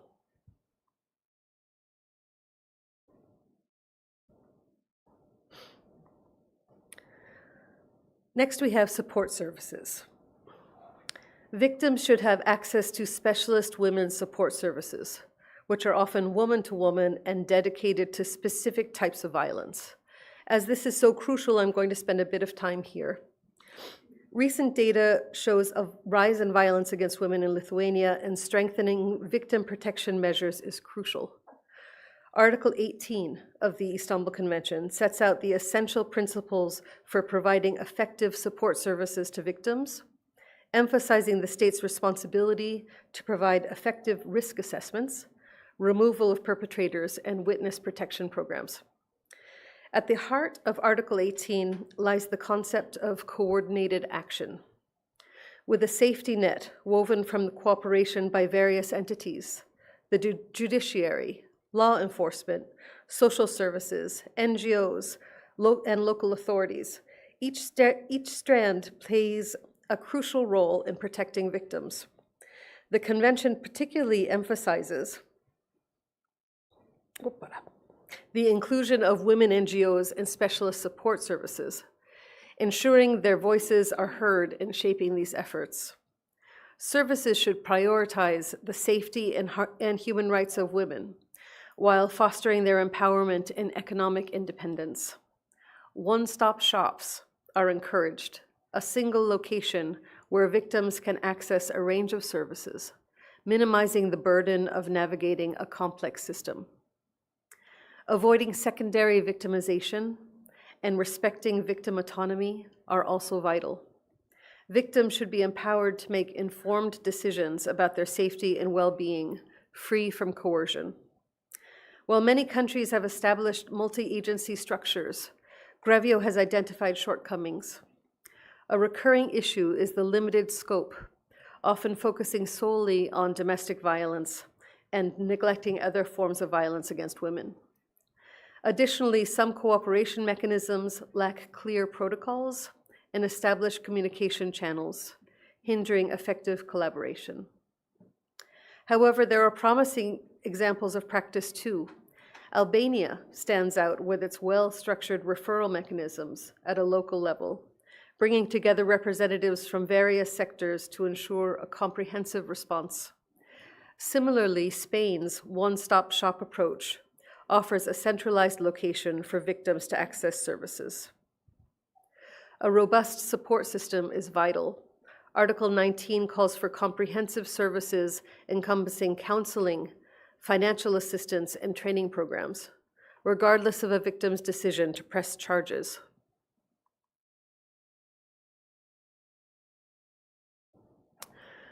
Article 20 of the Istanbul Convention focuses on general support services. Here we're speaking of public social services like housing, employment, and healthcare that play a crucial role in a victim's journey towards safety and recovery. These services must not just be accessible, but supportive, addressing specific needs of victims and treating them with dignity. The Convention emphasizes adequate resources and training of professionals within these services. Personnel must be equipped to understand the dynamics of violence against women and respond with sensitivity and expertise. Several countries have taken steps as promising practice by Grevio, including Portugal, which offers priority access to public housing for victims of domestic violence, and Denmark, which provides social workers with clear guidelines to assist victims. Despite these positive strides, challenges remain in Europe to provide support services. Uneven access to services across regions, insufficient funding, and a lack of standardized protocols are persistent issues.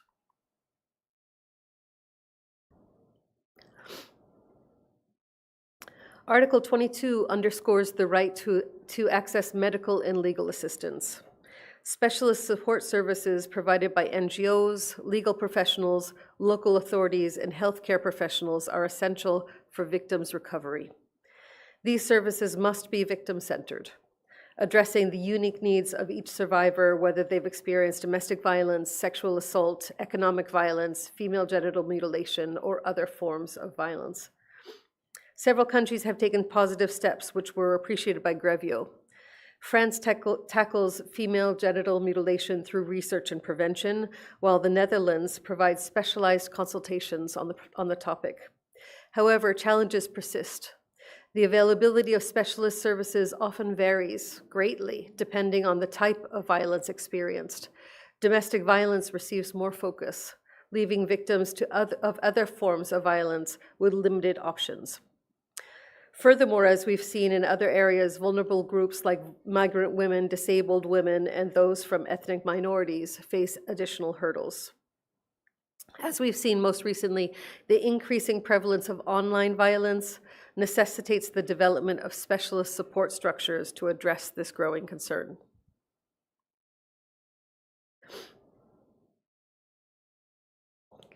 Another right of victims is to have knowledge of regional and international complaint mechanisms and to be able to access them to be able to pursue legal action against perpetrators of violence. Article 21 focuses on assistance for victims seeking to file complaints, compelling countries to provide support to victims who want to lodge complaints against perpetrators either individually or collectively. This could involve offering legal aid or helping them navigate the court system. A few countries are particularly commended by Grevio for their support with free legal aid. In Spain, free legal aid is provided for proceedings arising both directly and indirectly from violence. In Georgia, state-funded, all-round free legal aid is provided to women victims of all forms of violence, without merit testing and with the inclusion of migrant and internally displaced women.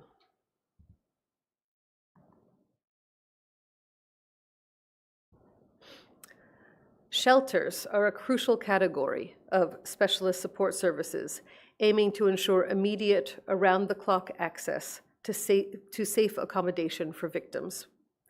They offer not just a roof overhead, but also support services to help victims regain their self-esteem and independence. The Convention emphasizes establishing enough shelters to meet the actual needs of victims. This includes shelters specifically designed to address the unique protection and support needs of victims of various forms of violence. Investment in shelters with adequate funding, trained staff, and accessibility for diverse demographics is essential, and coordinated emergency response is critical. We've witnessed a positive trend since the establishment of the Istanbul Convention. Many countries have developed new support structures for victims or improved existing ones. Portugal, for example, opened a new shelter specifically catering to the needs of LGBT women fleeing domestic violence. Montenegro addressed the lack of shelters in its northern region by funding an NGO-run shelter. In Estonia, there are 16 women-only shelters offering secure temporary accommodation to survivors of domestic violence and their children, operating 24 hours a day, 7 days a week, and free of charge. Despite these advancements, significant challenges persist. A recurring issue is the insufficient number of shelters, particularly for victims of domestic violence. Discrepancies often exist between the number of shelter spaces reported by governments and those reported by NGOs. The explanatory report to the Convention suggests a target of 1 family space for every 10,000 people. However, most countries fall short of this benchmark, with the exception of Norway, Austria, and Malta. However, the lack of emergency accommodation for women and children is a common concern. Grevio has urged countries to prioritize dedicated single-sex shelters with specialized staff trained to address the specific needs of victims of gender-based violence.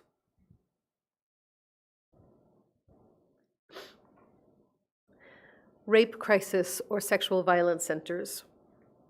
Rape crisis and sexual violence referral centers are important services to recognize the existence of sexual violence, which is still a taboo in many societies. Ideally, these services should be accessible through dedicated centers.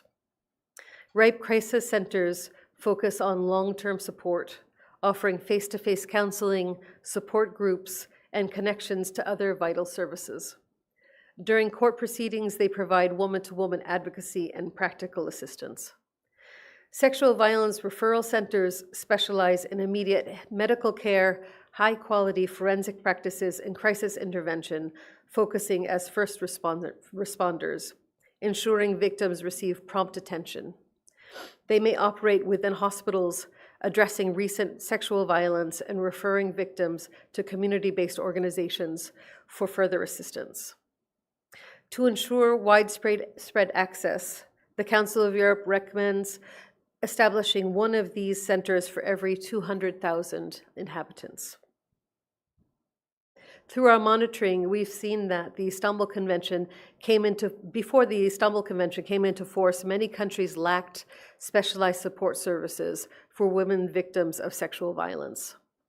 However, upon ratification, services were established to encompass medical support, forensic examinations, DNA storage, and counseling.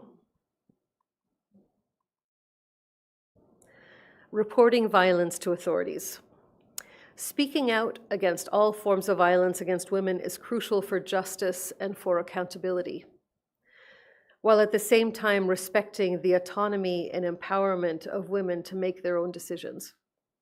The Istanbul Convention calls on countries to promote reporting of violence to the appropriate authorities by all individuals, including professionals who support victims of violence, in order to stop future violence.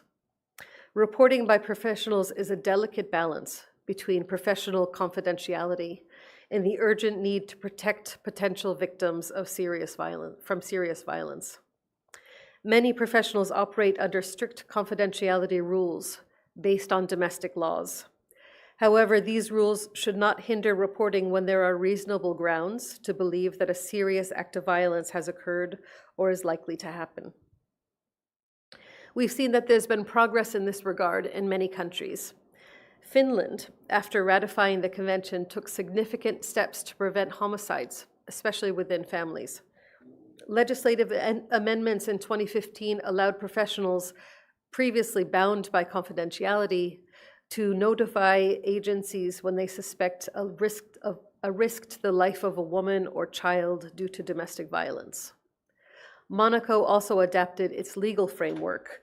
Professionals can now disclose violence if the victim is a minor or someone unable to protect themselves due to age or incapacity. Grevio emphasizes respecting victims' autonomy. When protocols exist for victims of rape or sexual assault, the balance between confidentiality and protection remains delicate and is acknowledged by the Council of Europe. In situations of immediate danger, the most effective way to protect domestic violence victims and guarantee their safety is by achieving a physical distance between the victim and the perpetrator. Article 52 of the Istanbul Convention establishes the obligation of parties to ensure protection to victims by ordering the perpetrator to leave, to stay away from the home of the victim or person at risk, and not to contact the victim or person at risk on the basis of an emergency barring order. This also grants police the power to remove a perpetrator from their home for a specific period of time and order them to stay away from the victim. However, we've seen that the effectiveness of emergency barring orders can be hampered by certain challenges. One concern is the infrequency in the use of these orders. Authorities may be hesitant to use them, or victims themselves may be unaware of their existence. Furthermore, lengthy procedures can leave victims exposed during critical waiting periods, negating the urgency of the situation. Finally, a lack of support systems can leave victims feeling isolated and vulnerable after receiving an emergency barring order. Victims need access to a network of resources, including shelters, legal aid, and counseling, to navigate the aftermath of violence.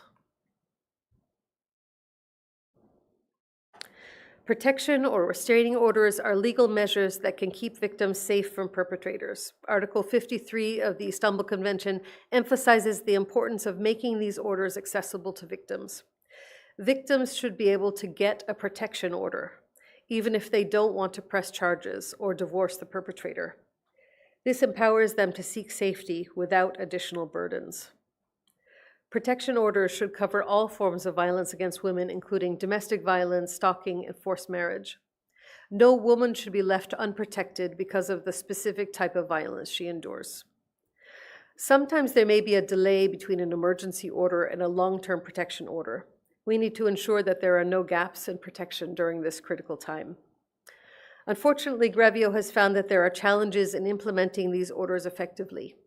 Many professionals in the legal system, from law enforcement to judges, may not fully understand the power of protection orders. Training is essential to ensure proper use and implementation. Fees associated with applying for protection order can discourage victims from seeking help. These orders should be free and accessible to all. We need better systems to track how protection orders are used and enforced. This data can help us identify weaknesses and improve the system for better protection of women. Safe custody and visitation rights for children. Domestic violence can have devastating consequences, not just for the victim, but for their children. Article 31 of the Istanbul Convention emphasizes that courts must consider domestic violence incidents when deciding custody and visitation rights. This applies to all forms of violence covered by the Convention, not only physical violence. The goal is to prevent situations where these rights put the victim or children at risk, making safety of the victim and children the top priority. Several challenges hinder the effectiveness of this article. Some countries lack clear laws requiring courts to consider domestic violence in custody decisions. There's a concerning trend of courts prioritizing maintaining contact with both parents, even in abusive situations. Judges and other professionals may not fully understand the impact of domestic violence on children and how to conduct proper risk assessments or label victims who raise concerns about violence as unfit parents. Supervised visitation can be a valuable tool, but it requires adequate infrastructure and trained personnel, which are often lacking.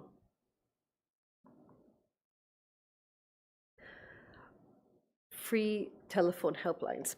Article 24 of the Istanbul Convention is a crucial provision mandating the establishment of 24/7 free statewide telephone helplines. Helplines with widely advertised public numbers are a fundamental element of any support system for victims of violence against women. They provide a critical first point of contact, offering crisis counseling, information, and referrals to face-to-face services. Significant gaps persist in the work with helplines. Grevio has noted some concerns in implementation of this article, particularly as regards 24/7 accessibility and maintaining confidentiality and anonymity for callers. Many helplines are limited to domestic violence, excluding victims of sexual assault, female genital mutilation, forced marriage, and other forms of violence. Grevio has emphasized the need for staff trained in gender-based violence to provide information and counseling. And finally, I wanted to discuss the rights and needs of child witnesses. Article 26 of the Convention acknowledges the profound impact of violence, whether physical, sexual, or psychological, within families, especially on children. Children who witness violence are not mere bystanders. They actively experience its trauma, whether they witness the act itself or endure the aftermath. When providing services to victims with children who have witnessed violence, we must consider the rights and the needs of these young people to ensure their well-being. We've seen some promising practices emerging through Grevio monitoring that aim to lessen the impact of witnessing violence on young lives. Many countries recognize the harmful effects of domestic violence on children in their laws and policies. Some countries, like Montenegro and Italy, take a strong stance by imposing harsher sentences for domestic violence committed in the presence of children.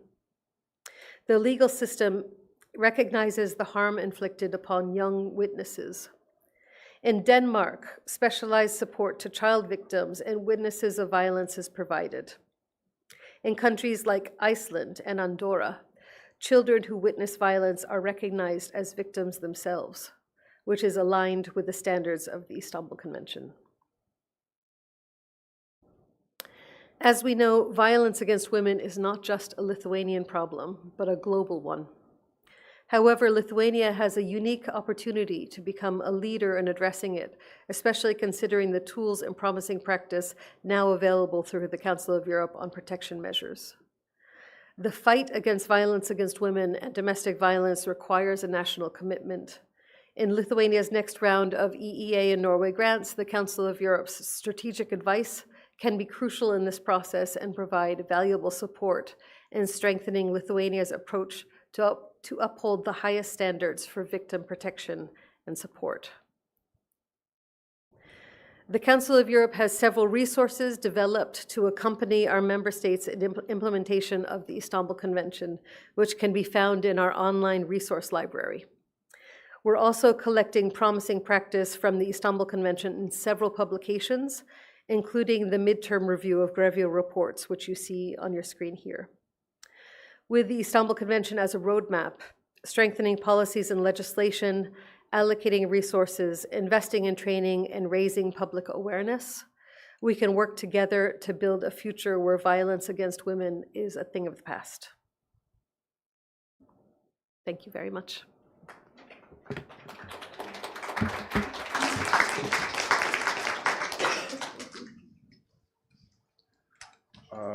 Dėkojam pranešėjai ir I would like to thank the presenter, and now I would like to invite the next presenter, Dr. Ramunė Jakštienė, scientist of the Law Institute at the Lithuanian Social Sciences Center, who is going to give a presentation on the criminalization of persecution and the application of criminal liability.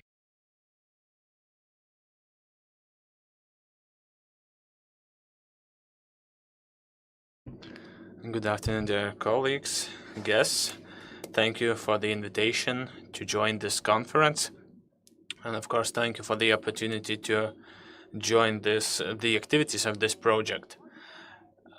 I am hosting trainings for law enforcement agencies, professionals working on the cases of domestic violence. And I was really interested in this experience. I participated in a lot of fruitful discussions during the project. Therefore, I would like to present some of the things I present during the trainings. I love the format of the training because the training is interdisciplinary and interinstitutional. They can propose a complex response to domestic violence, effective response. So I'll share the things I'm telling to other law enforcement officers, and it's been 2.5 years since criminalization of persecution with a separate criminal code article, so I think it's time to talk about this.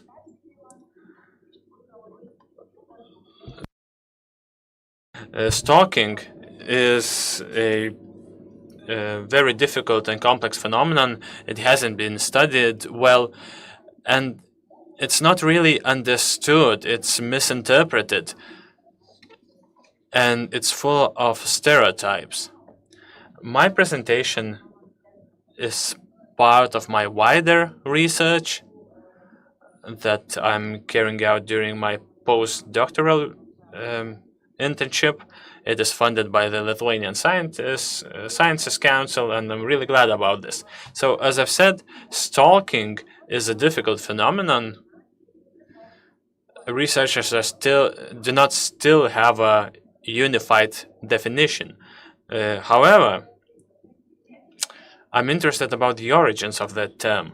Let's have a look at the English word stalking. It's related to hunting terminology, and the first meaning is following the victim. So it very well describes the meaning of stalking, because that's what the victims are telling when they tell about their experience. They think that the stalker is obsessed with them, and they feel being followed, like hunted, and therefore their lives are being controlled. Despite the discussions, most researchers agree that the following characteristics could be used to describe stalking. So they are intentional, repeated, unwanted behavior. Not just some random actions, but a systematic behavior, a structured behavior with hints of violence aimed at invading privacy, and in general it is very annoying, very irritating, causing fear, tension, anxiety, other bad feelings. Stalking consists of many different layers, different forms of violence, and usually encompasses aim of maintaining a direct contact. So, namely, irritating, systematic phone calls and messages that are relentless, repeated, nighttime. Also, stalkers often visit places where victims go, for example, their job, educational facilities. So the perpetrators are walking around such places, waiting for the victim, And it's all accompanied by physical following with either equipment or actual physical following.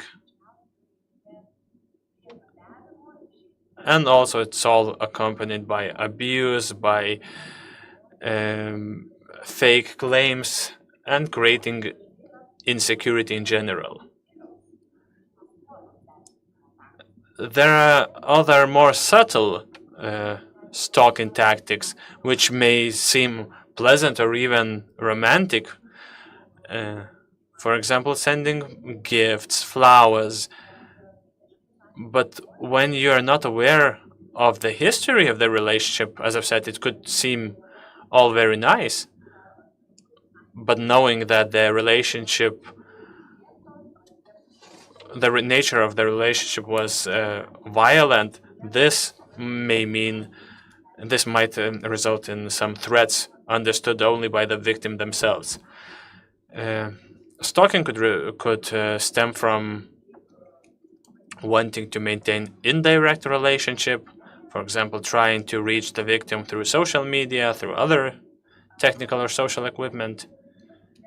Or stalkers employ the so-called envoys, third persons, usually children, family, friends.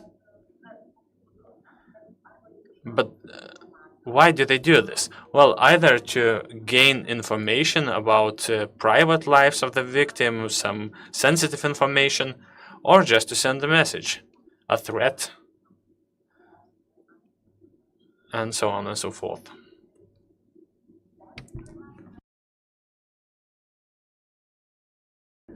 Stalking could be manifested through threats, through physical violence, which means that the level of stalking has escalated,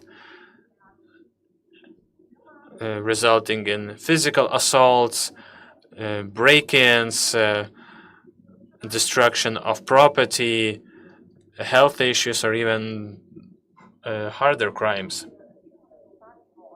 The results show that stalking is directly linked to gender. This aspect is very important because law enforcement institutions usually receive reports from women that are being stalked by men. Stalkers often point their actions not only towards their direct victims, but also they stalk their children, family members, friends, other close people. Another important factor is the context of intimate relationship. Again, research shows that the group of intimate stalkers is the highest among all the stalkers. And another risk factor is termination of relationship. That's why stalking is something specific, because it often starts only when the relationship is terminated, and it's a continuity and expansion of violence, if you will. Another way to perpetrate violence. Stalking by former intimate partners is more latent, lasts longer, is more dangerous, and more prone to escalations as compared to other groups of stalkers. Studies show that victims use different strategies of reacting to stalking, from more passive ones to more active ones. So, an example of passive reaction is avoidance of contacts, blocking on social media, thinking through your routes to work or educational institutions to prevent any meetings with stalkers. But other victims select more active forms of reaction. For example, confrontation, a conflict with the stalker, or seeking help from third persons, usually informal help, asking friends, relatives, family for support, more seldom approaching specialized organizations, for example, providing support for victims of violence. And the least employed strategy is addressing law enforcement agencies. Of course, stalking is linked to long-term negative consequences for the victim, and the researchers focus on long-term negative effects on physical and mental health, different types of PTSD, depression, other disorders, anxiety, and so on and so forth. Also, we should not forget negative impact on social life and financial losses incurred by victims, because their social lives are very much restricted because the stalked person is afraid to leave their home in case they meet their stalker, because the risk is huge. Therefore, they're forced to change their daily lives, their daily routes, their hobbies. They no longer go to the cafes or gyms they like, so just usual aspects of daily life. The route that they take to go to work. So this is on one hand. On the other hand, they always have to think about their security. They have to look through their shoulder, or even have to think of installing a video surveillance system at their home because of security. So social lives are very much impacted due to stalking because victims are afraid of socializing, of engaging in certain activities and meeting new people. Due to complexity of the phenomenon, legal responsibility is very complex as well. It is not easy to criminalize stalking. However, Istanbul Convention encourages countries to do this, and this is a clear trend across the EU and across in a wider context. So after a long discussion, after a lot of political backlash, finally Lithuanian Criminal Code now includes a new provision, a separate article aimed at criminalizing stalking. However, the wording itself, after it was introduced, received a lot of comments, a lot of controversy, both from the organizations that provide support for victims of stalking, from lawyers, and so on and so forth. So it's safe to say that the reaction was controversial. The aim was positive. The aim was to criminalize forms of stalking that were not criminalized up to then, the less dangerous ones, and in this way expand criminalization of non-physical violence. We cannot say that stalking was not criminalized up to that point. It was possible to prosecute stalkers as treating their activities as intensive and systematic terror against the victim, but this practice shows only in extreme cases, in very dangerous cases, the perpetrators were prosecuted. The actual case law was very focused on very extreme cases, as I have said. So the objective was a very positive one, but they wanted to do something better, but they did what they did eventually. A huge leap forward, of course. It's a positive achievement. On the other hand, we are taking a step back, 2 steps back even. So let us begin from the positive aspects and this step forward. I'll mention several aspects that I consider as positive in terms of legislation. So first of all, the symbolic meaning of this criminalization is very important. We, using the letter of law, we show that we do not tolerate this behavior, and it may result in criminal persecution. But the significance is not only symbolical one. Research shows that in countries where stalking was criminalized, the amount of criminal cases increases because law enforcement receives a very clear tool, a very clear mechanism, rather than a very generic norm, and it's easier to apply it in this case.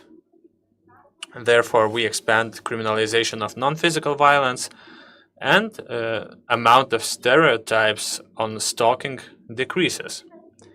Another positive thing is that we criminalize not separate or individual actions, but a pattern of stalking.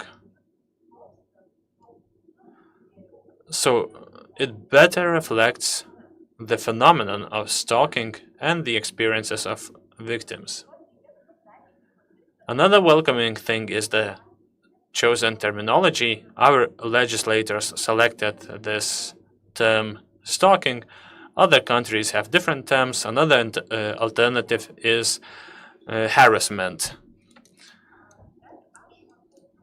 But I see two arguments for selecting stalking. So first of all, in this case, we explicitly transpose the term to the legislation. It was not familiar in the legislative context, but it was a widely debated term in the criminal law, in the Article 145, paragraph 2, part 2 of the Criminal Code.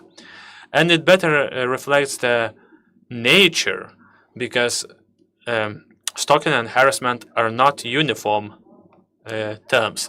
Another good thing is that a wide context of relationship has been selected. Therefore, we expand the amount of stalkers that we can persecute. We don't limit ourselves to intimate relationship only.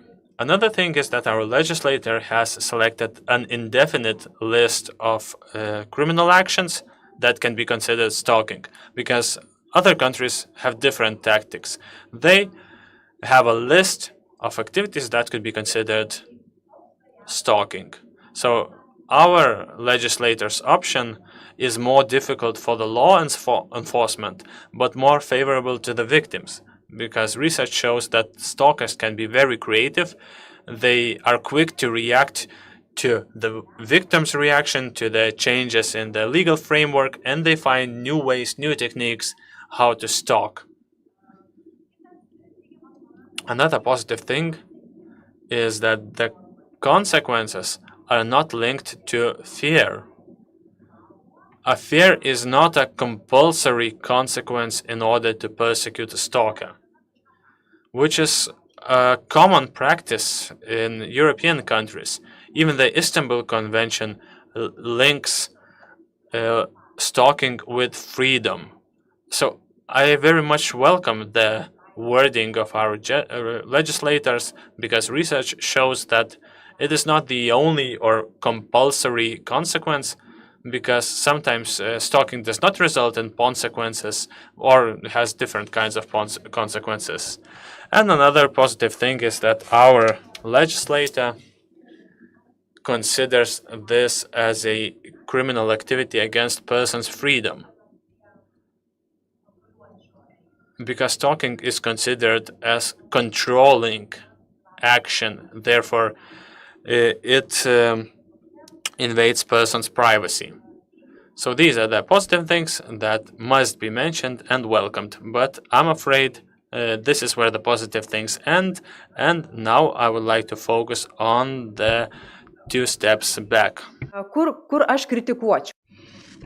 What would be the criticism that should reach our legislator?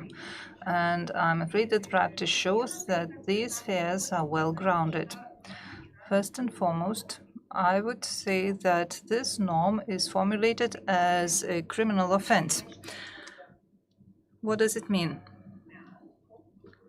It means that we point to a more lenient punishment and more lenient consequences. For example, a shorter period of punishment. We cannot impose any coercive measures in that case. Even though if we have a look at the European practice, we will see that stalking is a crime that might lead to imprisonment.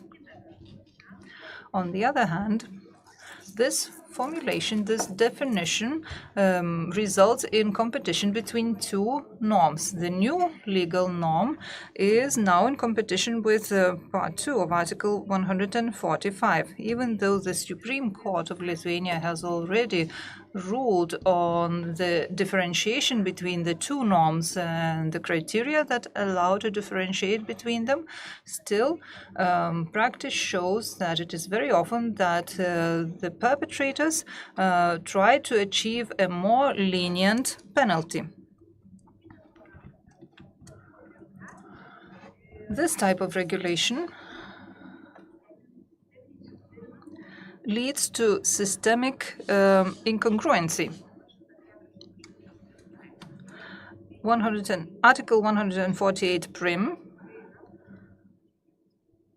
talks about one single act, that is stalking, which is being criminalized as an offense. All other deeds or all other criminal activities that are related to stalking, they are also crimes. For example, crime against dignity, defamation, collection of information about someone's private life, or entering someone's private space, cyber crime, illegal installation of certain technologies. All of these things are crimes, and for some of those criminal activities, there are no alternatives in the penal code. The only penalty is imprisonment. So here we see a situation where we have a stricter penalty than the overall strategy, which includes the whole chain of criminal activities. And here we speak about a number of episodes that compose a crime. The prosecutors are clear in saying that they are being demotivated by this kind of legal regulation. It is very difficult to prove that the crime has been committed. There is a lot of work to do in order to prove it, and the penalty is rather lenient. And yet another criticism is that this norm is related to corpus delicti. In order to punish the perpetrator, we need to take certain effort to prove it. So here we are now waiting for a situation to worsen. For example, we are waiting for a situation to become even more complicated, where the risk is increasing, and in situations like that, related to stalking, the risk is growing with every day. This kind of wording also makes it more difficult to prove the fact of stalking. We both need to prove that there were some negative consequences, but in addition, we also have to prove that there was a relation between the action taken by the perpetrator and the consequence. And because of the lack of this relation, we have prosecutors failing. Also, the victim has the burden of proof. The victim themselves, they have to make sure that they record the conversations, that they save the messages, that they provide the proof showing that they are being stalked. And by doing so, we shift the burden of proof onto the shoulders of the victim, and at the same time, we also adopt a victim-blaming approach. So the responsibility is also on the shoulders of the victim. So the whole focus is shifted to the victim. Have they done something before? Why not? Why haven't they done this and that? Why haven't they done the things that are mentioned here and there? And then we stop focusing on the threat itself, that is the actions of the stalker and the behavior of the stalker to the victim. This kind of definition does not reflect the phenomenon itself and is not related to the specific nature of the phenomenon. Research shows that the outcomes of stalking are not necessarily match with the description that we have. A lot depends on the type of the stalker, on the cultural context, on the gender of the person being stalked, and on the duration of the stalking. If we compare Article 145, we see formal corpus delicti, which means that there is a stricter responsibility, irrespective of whether there is consequence for the person being stalked or not. So there is an incongruency, systemic incongruency here. And while this provision was deliberated by the politicians, a number of surplus characteristics appeared. For example, against someone's will, systematically, illegally, these are all characteristics of the process of stalking.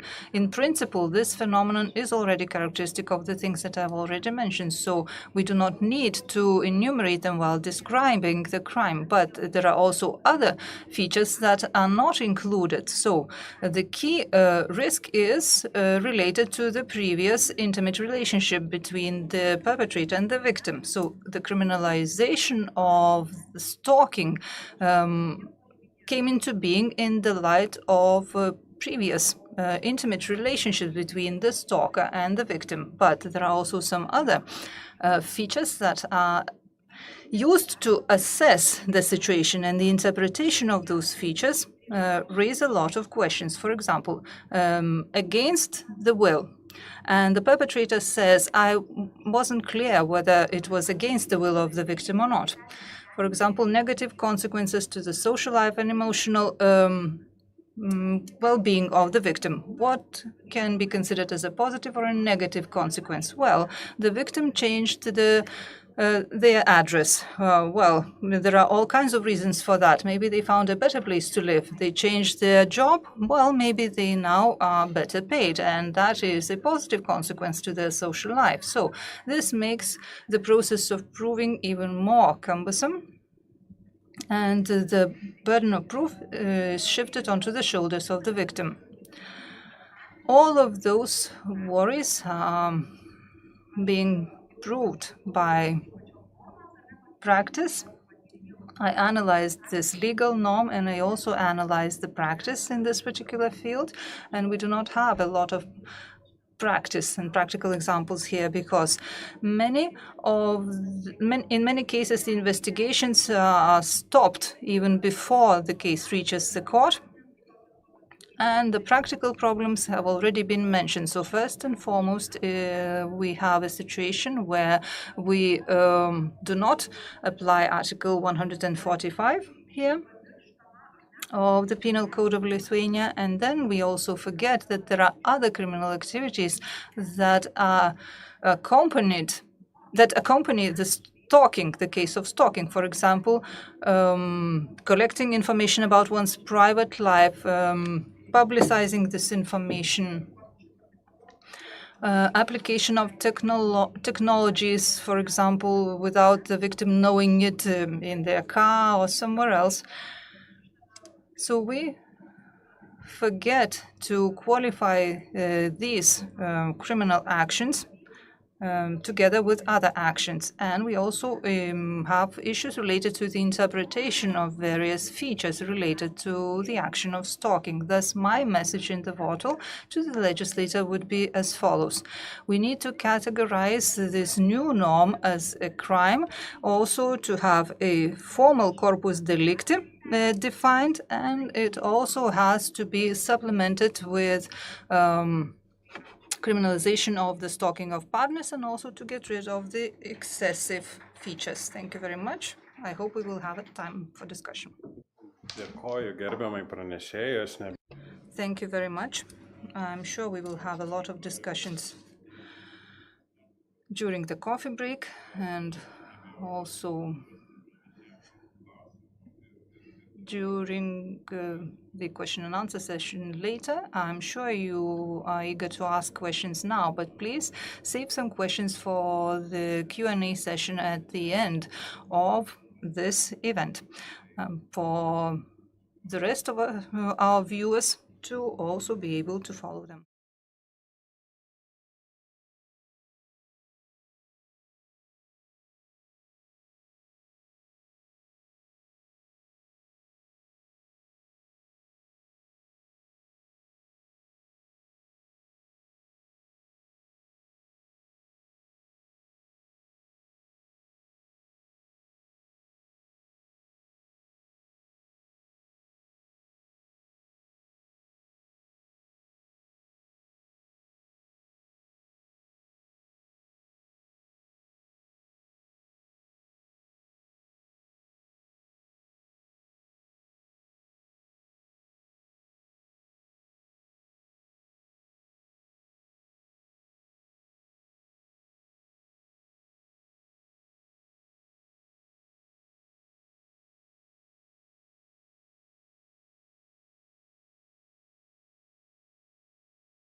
Sveikinuosi.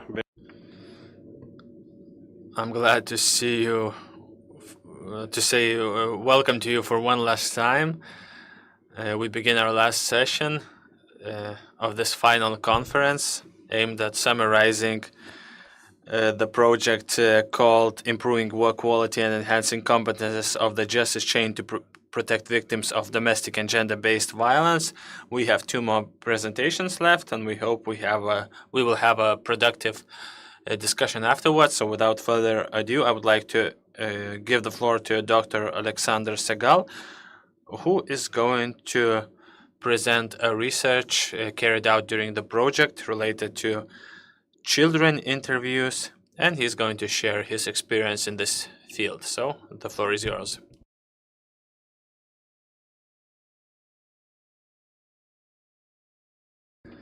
Good afternoon.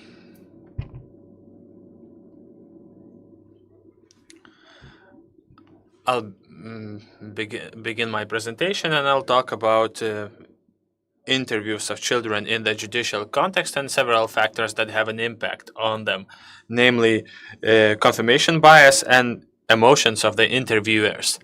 So I'll focus on the cases of sexual violence against children, and whenever children possibly fall victims to sexual violence, usually there's a lack to unanimous evidence, which are compulsory in a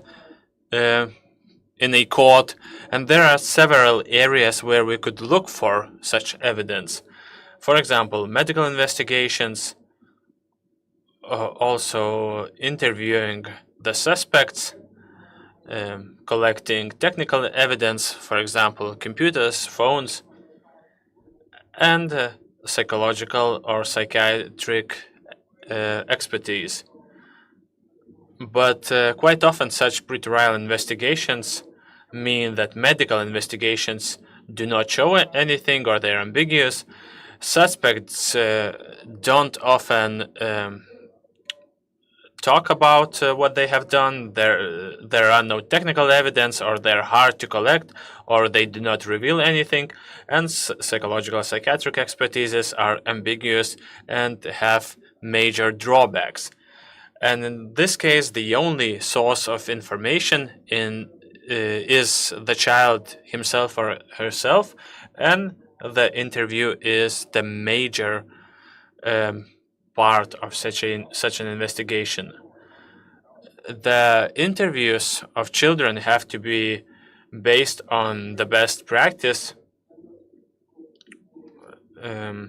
listed in the Mendes Effective Interview Principles.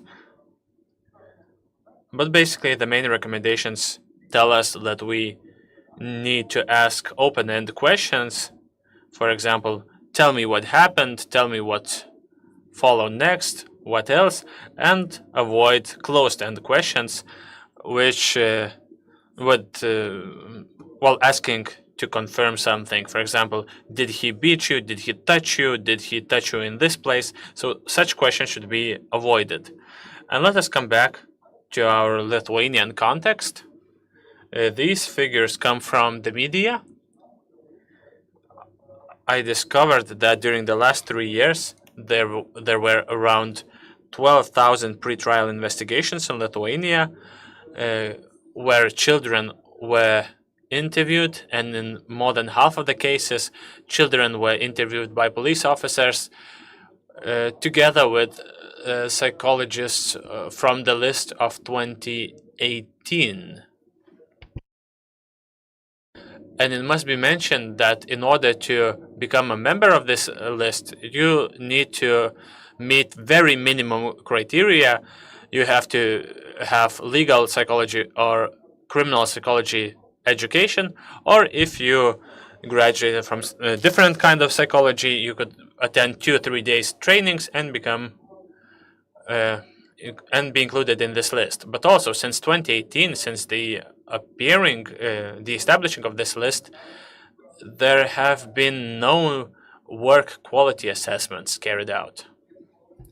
Psychologists that have been listed, they do not receive any useful information that helps them in their jobs. So basically, judges, police officers, and prosecutors are not really satisfied with these interviews, and therefore they usually employ psychologists working in courts, because they know how to carry out the interview in line with the 10-step investigative interview principles. It's quite a good method of interviews. It consists of 2 units. First 5 steps are instructions to child, so the child knows what they can and they cannot do, and the remaining 5 steps are a conversation about the incident.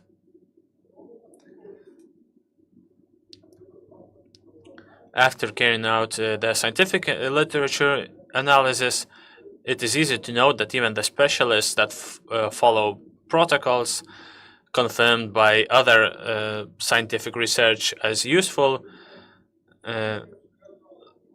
there's still a problem that the interviewer asks too many closed-end questions. And such questions, or the abundance of such questions, easily influence child, especially a small child.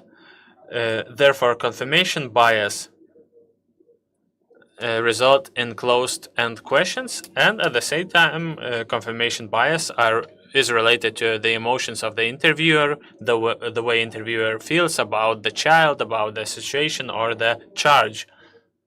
Also, it is known that violence, especially sexual violence against children, is a very emotional phenomenon, and emotions are linked to psychophysiological indicators, and they are related to cognitive load linked with confirmation bias. Confirmation bias is a tendency to confirm the preliminary hypothesis, and with no regards to the facts that deny such a hypothesis. Together with my colleagues, we carried out an investigation aimed at creating a training platform in order to help interviewers to get to train their skills how to ask proper questions, because previous protocols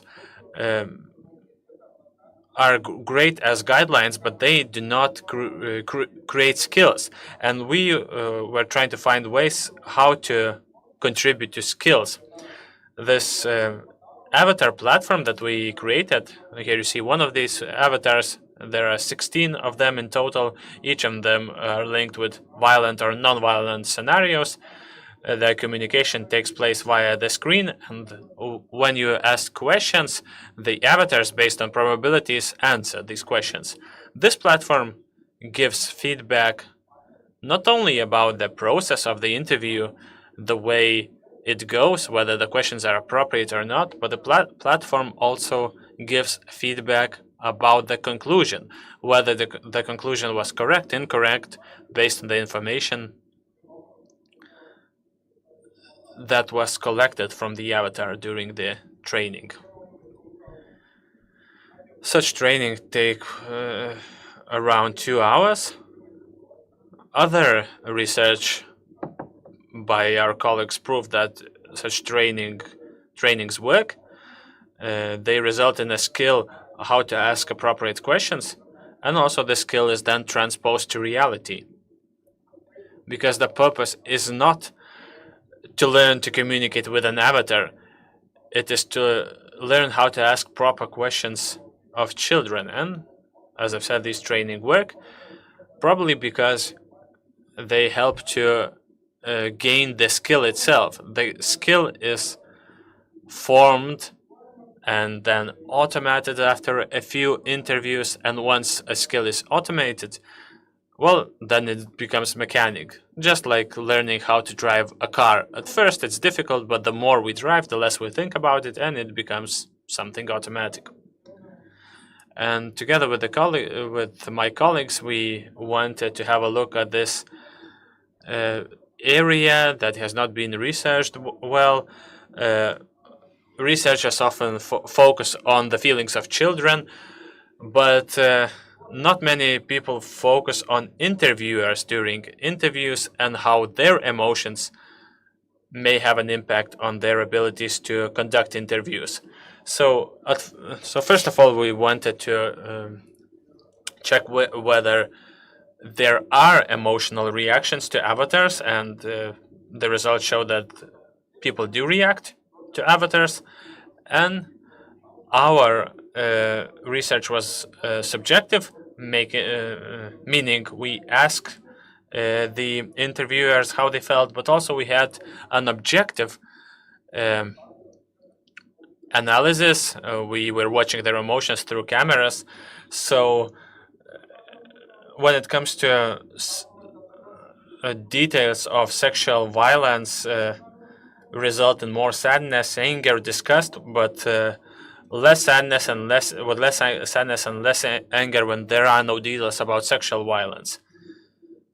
And one difference in terms of emotions of violence, of sexual and non-sexual violence, was anger. Another study was aimed at checking confirmation bias when communicating with avatars, and we collected information from previous research. We analyzed more than 2,000 of such simulated interviews, and the results showed that whenever interviewers had a confirmation bias that an avatar that the avatar was a victim of sexual violence, then try to rationalize their decision. Also, usually more often inappropriate questions are asked, and it results in a higher probability of incorrect decision. Finally, we wanted to check what impact do emotions have on the assessment of sexual abuse victims. Usually, psychologists assess this, and other participants are only observers. So results showed that the observers of interviews mostly react with sadness and disgust to sexual abuse, and more relief to non-sexual violence. It confirms previous studies as well. What we found interesting is that we showed different interviews that were proper, following best practices, others that were inappropriate. And it was interesting that the participants of the study think that interviews that are better, they found them more inappropriate. So they had the contrary approach when it comes to appropriateness of interviews. Sexual violence interviews were considered less appropriate, and the angrier participants made fewer mistakes when remembering important details that the avatar shared out loud. And this only proves that our memory is not something we can trust when it comes to such emotional cases. And if you can see the figures, it was interesting to see how do participants make their decisions, whether make correct decisions, whether they make mistakes. And a good thing is that when participants focused on sexual abuse cases, there wasn't a single error. Nearly 75% of participants made their correct conclusion that the avatar was a victim of silence, and only 26% were not decided. But when it comes to non-sexual abuse scenarios,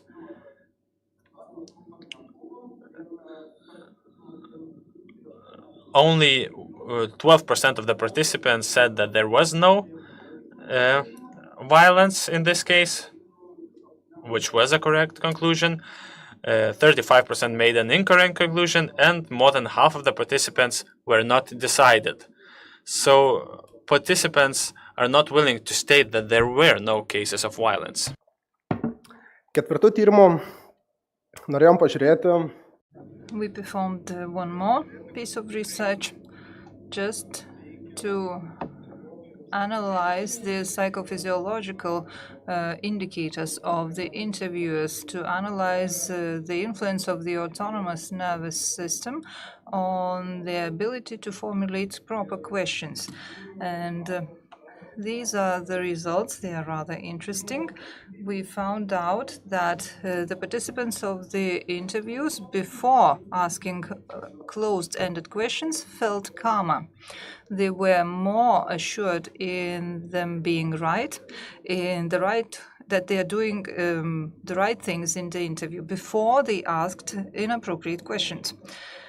And the result of the research is that the overall emotional status is related to stronger emotional reactions. Before asking questions, they showed more anger on their face. And before asking closed-ended questions, before asking inappropriate questions, they sweated less, meaning that they felt less unstable or better. And one more piece of research was conducted to analyze and establish whether the Lithuanian version works well. We conducted research with professionals working with children, and we wanted to compare the way they are doing in relation to students that have no experience in child interviews. And we were surprised by the results of this research. Table number 1 shows that the difference between professionals and non-professionals in terms of the appropriateness of questions is almost non-existent, meaning it doesn't matter whether people are experienced in child interviews or not, they do it equally badly.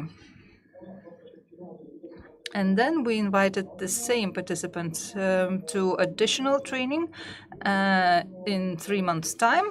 And in 3 months' time, we found no major differences between the groups, but the chart clearly shows that both groups asked much more of appropriate questions. And if we compared it to the beginning of the research, we would find out that the number of appropriate questions grew from 30% to 70%, which is a very good result, which shows that this training platform is efficient. It helps build the right skills. This same research was also showed to analyze one more thing. We gave feedback to part of the participants and others remained without feedback.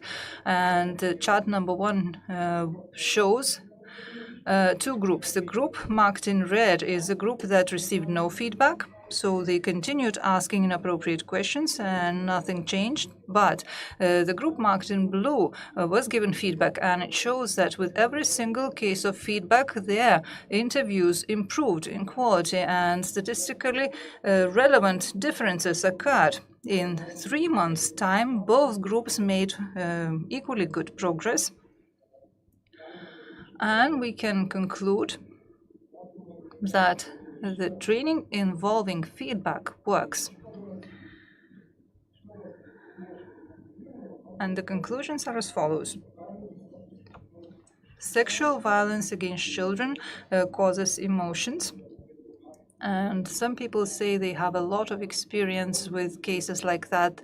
They are less sensitive, they cannot be surprised, they are not quite telling the truth. The confirmation bias influences the course of interview and the decision-making process. Emotions influence the ability to establish the convincingness and to take decisions in assessing the interviews on sexual violence, and we also see that emotional psychophysiological indicators also have to do with confirmation bias when asking questions, and the training involving avatars allow to build the skill necessary to ask the right questions during child interviews, and several recommendations and questions for deliberation, further deliberation. Emotional status or emotionality might also be one of the criteria in selecting the right interviewers. The group of professionals that participated in our research included quite a number of people who said that it is so good that they are not interviewing the children directly, that they are only participating in the process and watching the process and reporting on the process of child interviews. We tried to make the interviews realistic, but still it is quite clear that the participants are talking to an avatar. So if those drawn interviews, simulated interviews, cause such an amount of emotion, certainly real interviews would cause even more emotions. More emotional interviewers should be recommended courses on how to regulate their emotions, because research shows that courses and trainings, they do have an effect, positive effect, and people learn to regulate their emotions to a certain extent. Recommendation number 3 is not directly related to our research, but in order to reduce the confirmation bias, we need to check alternative hypotheses. And only when checking alternative hypotheses, we get a chance to reduce this impact. Yet another thing is that we have to differentiate between the interviewer and the assessor of the interview. If the same person interviews and then assesses the interview, during the psychological expertise process, it is very difficult to avoid confirmation bias, and it is close to impossible to do that. And the final recommendation is to record interviews at all times, because this allows avoiding mistakes, allows learning from your own mistakes, and to make less mistakes in the future. I would now like to show you a short video from the training, just to show you the way the avatar looks like. Hello, Alexandra. Hello. What will we talk today about? I don't know. Have your parents told you why you are here? No. Okay. Tell me about yourself.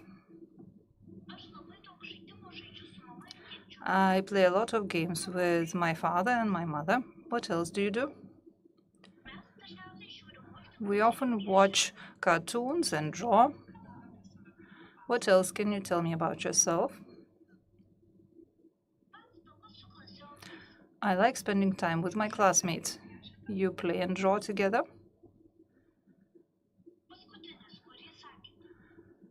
The last answer is correct. What do you draw? I draw my family. What else? Princesses. And to finish up, what concerns the avatar training, the avatars are answering by using the realistic answers that children often give. So the participants of the research say that even without feedback, they already learn from interviewing the avatar, because if you don't ask the right question, the avatar doesn't give the right answer. And this is the reason why, even without getting feedback, the interviewers understand that they have to change the type of questions that they ask, to ask more open questions that are aimed at helping the child to share relevant information. Thank you. Dėkui, Aleksandrai, tikrai labai įdomus.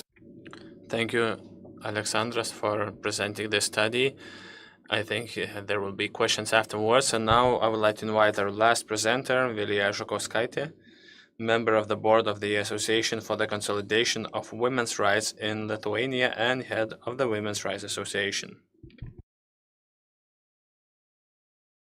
Good afternoon, ladies and gentlemen. It is difficult to be the last presenter because I'm sure we're running out of patience, we're tired, so I'll try to be as brief as possible and focus on the essence. So I'm going to talk about Specialized Complex Support Center. Such a center is included in the law against domestic violence as a way to provide support for the victims of the domestic violence, as well as into the new version of the law. Such centers are included. The whole chapter is focused on such centers, about providing support, coordinating support. So briefly, Specialized Complex Assistance Centers are, well, it's a new thing. Previously, these were women NGOs. Now they are accredited specialized support centers. The accreditation mechanism is defined in the law and other pieces of legislation. I'm going not to go into details, but I would like to emphasize that these centers have always been active in drawing the first version of the law, its provisions, as well as the latest version that came into force July last year.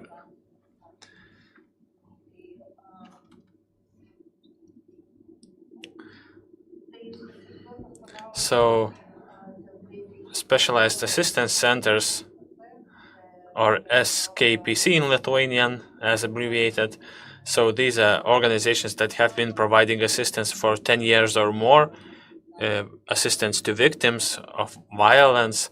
Some organizations have been active for more than 25 years, namely women NGOs that are aware of the violence dynamics, violence psychology, the impacts of trauma, and possibilities of leaving violent or abusive relationship. Also, SCAC actively cooperates with police, municipal institutions, children's rights authorities, organizations for disabled people, and we carry out preventive activities. I would like to also emphasize that specialized assistance centers are active in all 60 municipalities, so there's not a single territory where SCAC support may be unavailable. Here you see the mechanism of reporting to SCAC. SCAC is an assistance provider as defined by the law, so main recipient of the information is police. We receive reports from or referrals from police about the incident, about cases of domestic violence. Also, we may receive reports from children's rights protection agencies, other social partners, for example, social or healthcare or educational institutions, as well as the general assistance number.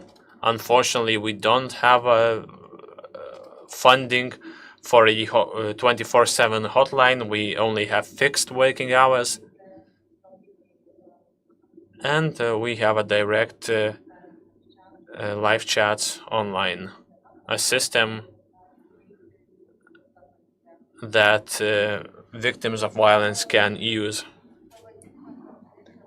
The conference title consists terms domestic and gender-based violence. So in this slide, you can see the statistics that we have collected, the amount of women that are victims. So 83% of victims of domestic violence are women, 70% are men, and 67% of total victims are from 30 to 59 years. So people of working age, this is our main target audience. 91% of perpetrators against women are men, and only 9% of perpetrators of violence against women are women as well. So usually abusive daughter, abusive mother, abusive granddaughters, abusive grandmothers, and 64% of abusers against men are men. So parents or fathers, sons, brothers, and so on and so forth, and only 36% of abusers of men are women. I mentioned the ways of receiving information. So our main partner is police. We receive information from police on an issued warrant, on a refusal to issue a warrant, about the beginning of a pretrial investigation. From other institutions, we can receive information as defined by the law, but these information sources are not as popular, let's say, as police. So if we have necessary forms to be filled out, necessary documents and procedures concerning the referrals from police, referrals from other institutions are free, meaning that the authorities can themselves decide how to do it. They can give out our contacts. Let's say a healthcare institution or educational institution can hand over our contacts, and also victims can address us personally. I would like to just emphasize that our assistance is free of charge to the victim or a potential victim. This is the algorithm for victims of domestic violence. How do assistants reach the Specialized Assistance Center, and how is the support organized and provided? We see that the main type of support is awareness and or information and consulting or counseling, also psychological counseling, creating a support plan, participation in case management, and if there's a warrant that has been issued, we provide expert evaluation. If a warrant is appealed. So again, here you see the assistance provided by SKPC. I would like to emphasize the types of support that are not being provided. We do not provide a long-term psychological or legal support. We do not provide therapeutic support or psychotherapeutic. We don't represent victims in a court because we don't have specialized lawyers that could represent victims. We do not provide housing services, and we do not go to the crime scene together with police officers. And we do not support, do not provide support to children or minors. This is the statistics of support provided in 2023, if I'm not mistaken. So mainly people seek information. They want to know who we are, what can we offer, how can we help terminate abusive relationship, women often ask what is going to happen after a warrant is issued or a refusal to issue a warrant is received. We provide counseling depending on an individual's needs.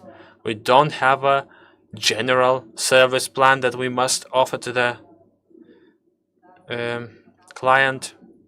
No, we provide a specialized plan based on individuals' needs, based on their expectations, based on their resources, internal, external, material, and so on and so forth. We provide legal counseling and mental counseling. We can offer up to 5 counseling sessions free of charge, but since we are mainly NGOs, we are not strictly defined by regulation, and there are some women and men, but mostly women, with whom we have been working for 4 years, and psychologists have been working with them.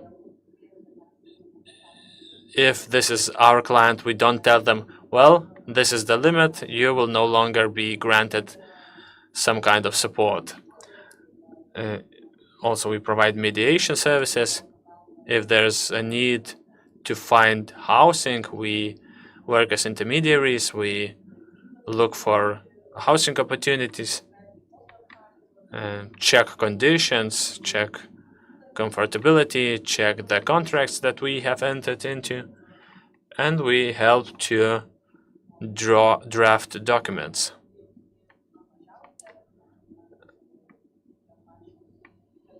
For example, SKPC issues legal documents and other kinds of documents. The challenges that we face. Together with our colleagues, we can list the following main challenges that our centers face when providing assistance to a victim.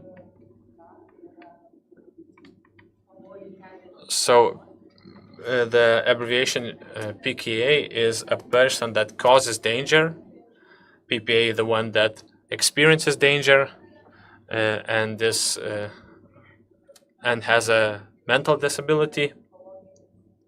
So these are challenges. Also, psychological or sexual abuse in a close relationship. Divorce is another challenge. I'll tell you why later. And warrants. Warrants application and communication with children, and appeals of an issued warrant, as well as case law that we see in practice. So now briefly, I'll try to be as brief as possible, but briefly I'll go into details. So if a person that causes danger or experiences danger has a mental disability or mental disorder, both the person that experiences the danger or especially the one that causes the danger is dependent materially, socially from the other person. So usually the victim is dependent on the perpetrator, and it is difficult to provide support in this case. So the perpetrator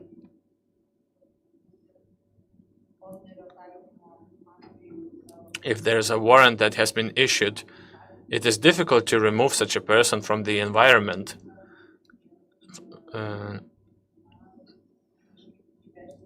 And force a person to receive support, I mean to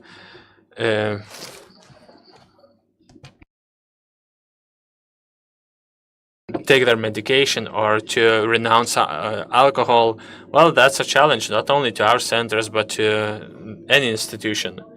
When it comes to psychological violence, it is difficult to detect it, For example, stalking that has already been mentioned by one of our presenters.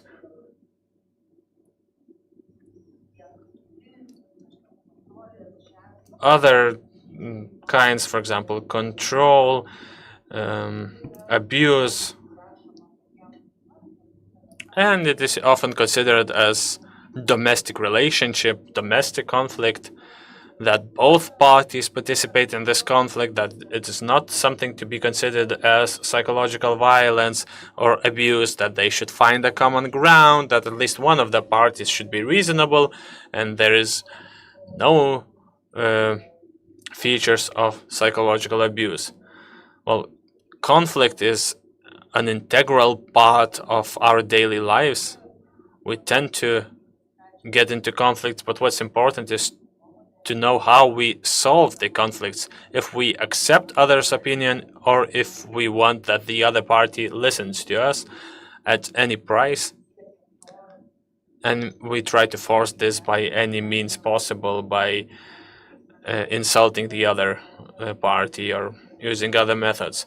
And quite often, the victim of psychological abuse has no possibility to be in charge of their lives. The victim cannot make decisions, has not been able to make them for a while. Often it seems that, well, the society tends to romanticize this. Let's say that he took care of she. If he does not like her short hair, he decides where we're going to go for a holiday.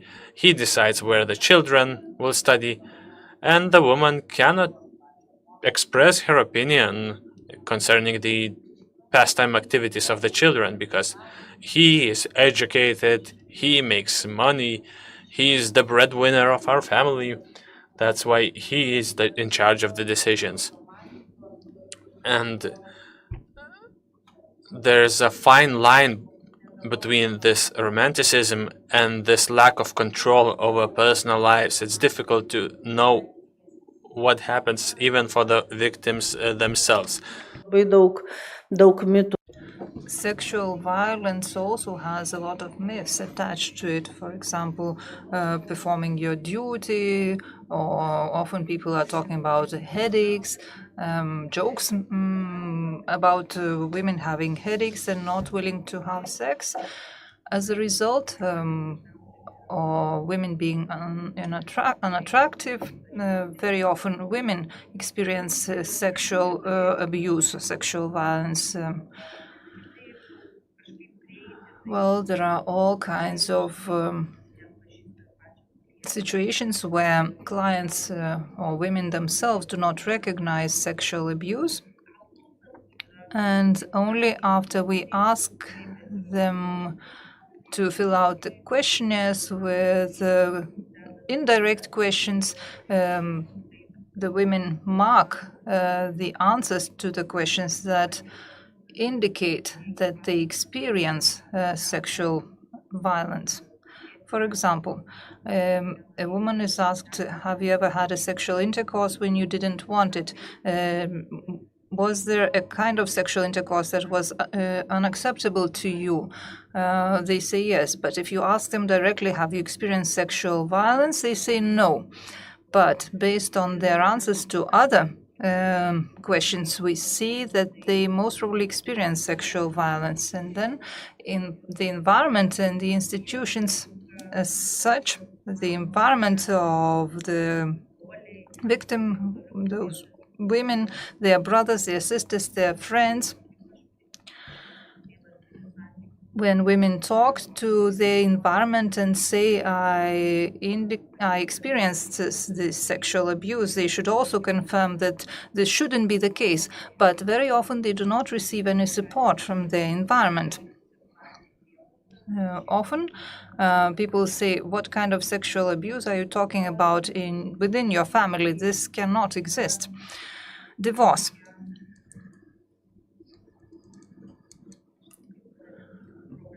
It's a problem in itself.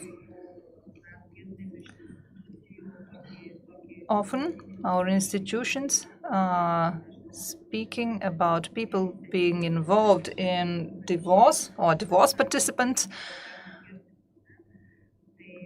and this is considered to be a problem. Our center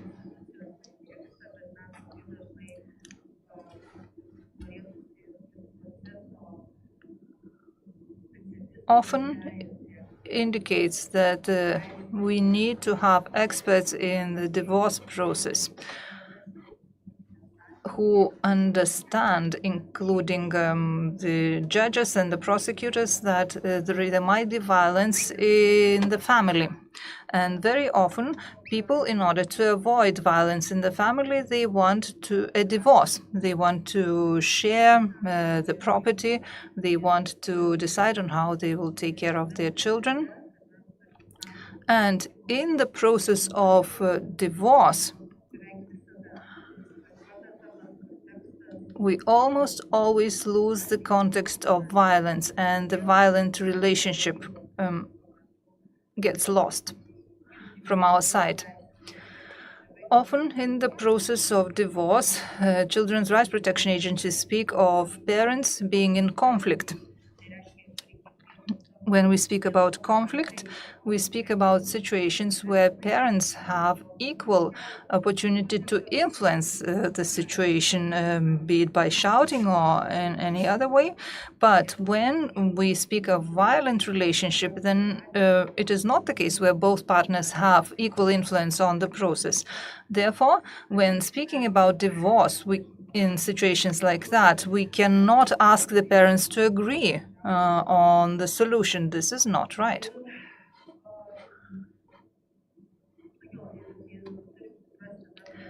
We also have to understand that there is always a reason to divorce. The clients of our center often end up in a divorce situation because of violence, and we always do our best to make sure that other institutions and our client understands that divorce is one of ways to terminate abusive relationship. Protective warrant, application of a protective warrant.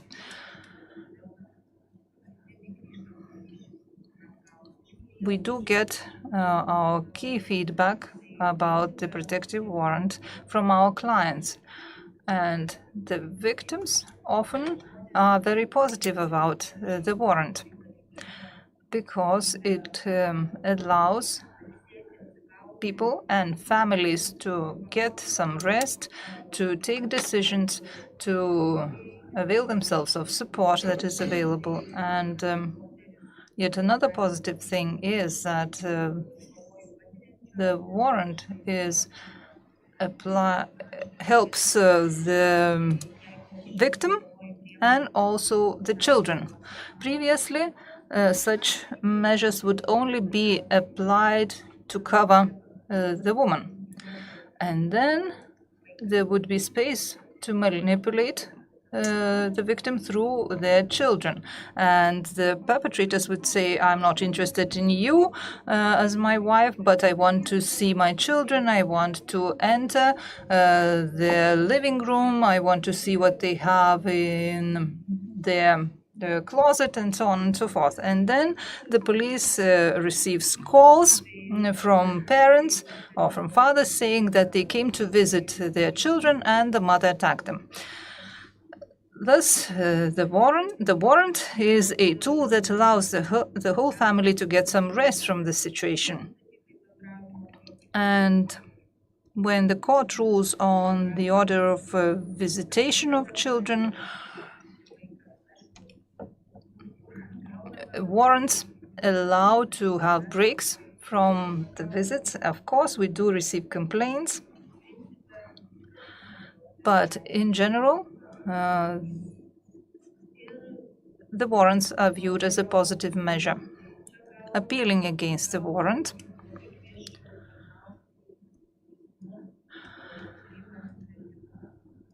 I would like to invite the courts to pay more attention to risk assessment in case of appeals against warrants. If the police does not renounce the warrant, then it's up to the court to assess the situation. I do understand that we have to assess the situation here and now on the spot, but when we are speaking about risk assessment, experts of our Specialized Comprehensive Support Center see the situation in a broader sense. It's not that the father came back here and now being drunk and tried to change the situation in the family by using abusive language, and this has just happened. We are viewing the situation or cases like that in the overall context of previous cases. One more thing for the courts, the prosecutors and the police to have in mind is that nobody calls the police from the very first time or case.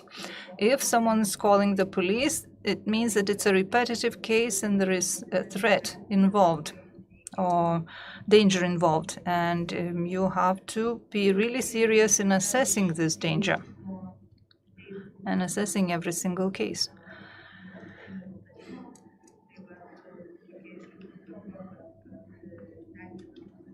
Very often we have situations where a complaint is granted because the warrant is considered to be a suppressive measure,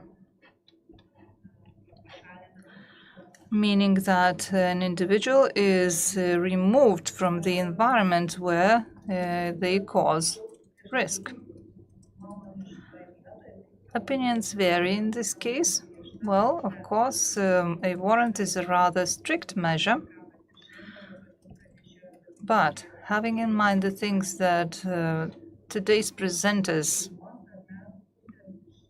have discussed, if we have a victim-based approach or focused approach, if we have a child-focused approach, and if we have a look at their life where their rights are systematically abused, where they systematically experience danger, then the discomfort of the aggressor, the discomfort of the perpetrator is the least that we can do in order to apply some prevention. And here you see the contact details of our Specialized Comprehensive Support Center. We have live chat, and our activities are financed by the Ministry of Social Security and Labor, and you can find a lot of information on their website on our Specialized Comprehensive Support Centers. Thank you very much. Ačiū, Vilijai. Viskas. Thank you, Vilija. Well, that was all with the presentations. You've been waiting for your time to ask your questions, so let's begin our Q&A session. We have 15 minutes, so I encourage you to use the chance. You can ask the presenters both from the second and the first parts if they're still with us.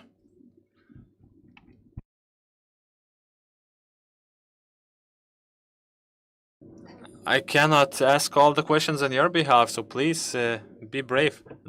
A colleague of ours approached me during the coffee break, and you said that you had a question for a presenter from the first part. No more questions? Okay. If yes, I think we still have to ask certain questions. Question for Jenna, for first presenter in this part. You talked about Istanbul Convention and the challenges of ratification in Lithuania.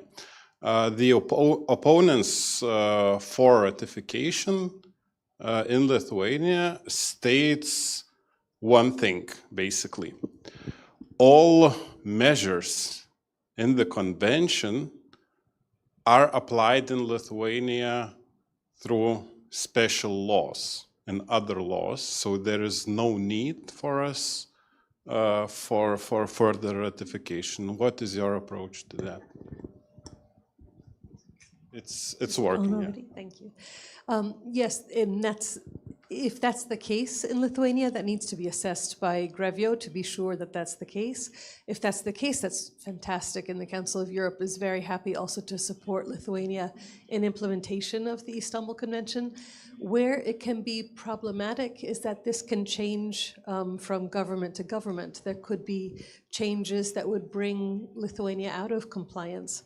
If Lithuania ratified the Istanbul Convention, then that would be a commitment to maintain the implementation, the full implementation. And it would also allow for Lithuania to be able to participate in Committee of the Parties and other opportunities within the Council of Europe to be able to exchange best practices and to receive training, etc. Okay.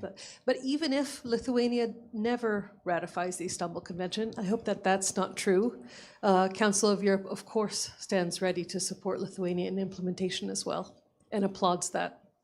Thank you very much. Pasitikslinu, ar nėra išvaidų. Just to clarify, if there are no more questions.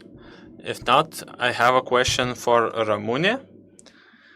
You talked about the issues of criminalization of stalking, and one of when you criticized the current legal framework, you said that the criminal action is considered less dangerous. It's considered a criminal offense. Is this an issue actually when we talk about prevention? Maybe the important thing is to have a position, a clear position, which has been done,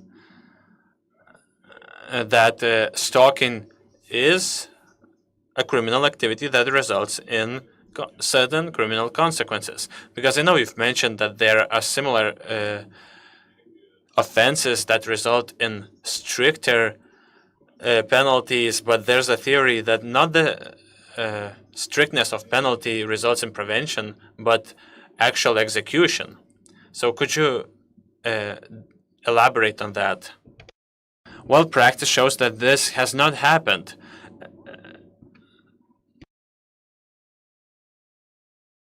And this competition among two norms shows that the law enforcement is demotivated. The wording has a lot of excessive features, and this lenient responsibility, well, it demotivates law enforcement agencies. Another thing, well, similar to the protection orders, we still apply the same level of ultima ratio as if it was terror or frightening against, according to the Article 145 of the Criminal Code.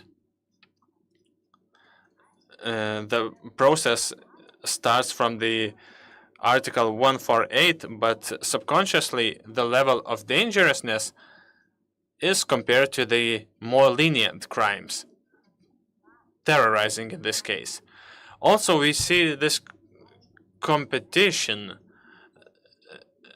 this stalking that amounts to the level of terrorizing is persecuted in accordance with more lenient norms, even though it should be considered a more strict penalty. So the practice shows that this is not the case. On one hand, it demotivates law enforcement officers. Also, different legal norms compete against one another. And the third aspect is that interpretation is inappropriate. We do not systematically see the consequences. Yet the criminal activities are compared to the Article 145. So there's a shortage of a systematic approach, or maybe separation of different systems. Maybe this norm is new and there is a lack of understanding. Yes, this norm criminalizes less dangerous forms of stalking. So we must see differences among them and find a link between practice and specific features of stalking. I see a hand.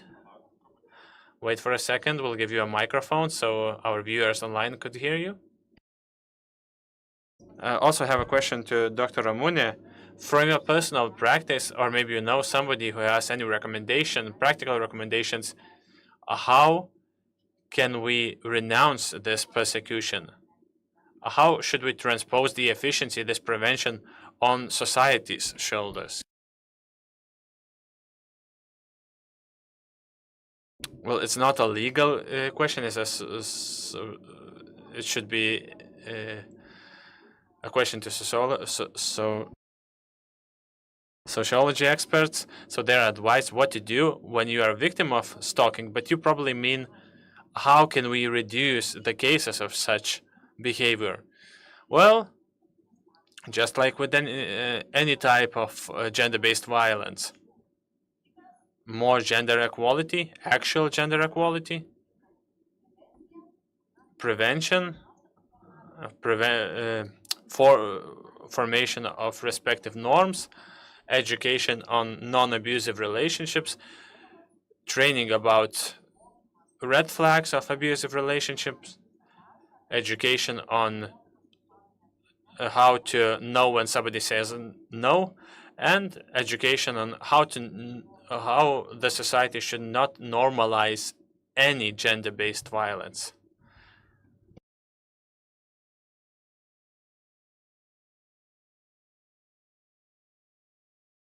I would like to come back to the issue of gender when it comes to stalking. You emphasize the aspect of gender, and in your answers as well. When it comes to homosexual relationships, has this issue been analyzed, how relevant it is, and how could we prove stalking, not in case of a termination of relationships, but in a case of potential relationship when one party does not feel that the relationship is not romantic at all? Of course, there are different groups of stalkers, different types of stalkers. That's why our norm is not limited to certain types of relationship, like intimate relationship, formal relationship, in order to persecute the perpetrator of any group. Research are not unanimous. We're still discussing which group of persecutors is larger, but if we had a look at the statistics of the data that reaches the law enforcement agencies, mostly the highest group is stalkers related to former intimate relationship. But I cannot answer your first question. I have not seen any specific data, so I'm unable to answer your question. Just a quick reaction. Stalking is seen as something quite romantic in the society, in the public, as a way of expressing your love, and in practice we have a lot of female and male clients of this excessive attention, flowers every day, or putting stickers on your car saying I love you. And then we fail to focus on the essence, because then it is very difficult to the victim to ask for help because nobody understands you. It seems that the perpetrator is just showing attention, that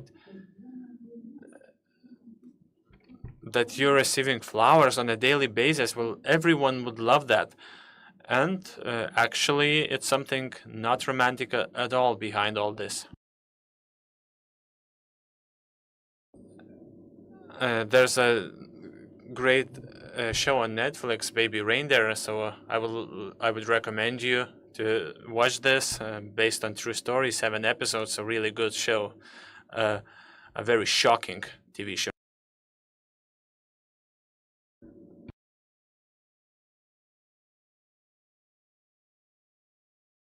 A question that is related to a specific case I read about in the media in Norway, if it's okay that I share. Sure. It was also related to stalking.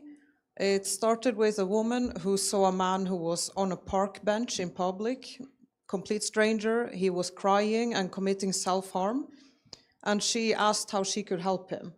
And based on this interaction, he got some sort of obsession with this woman.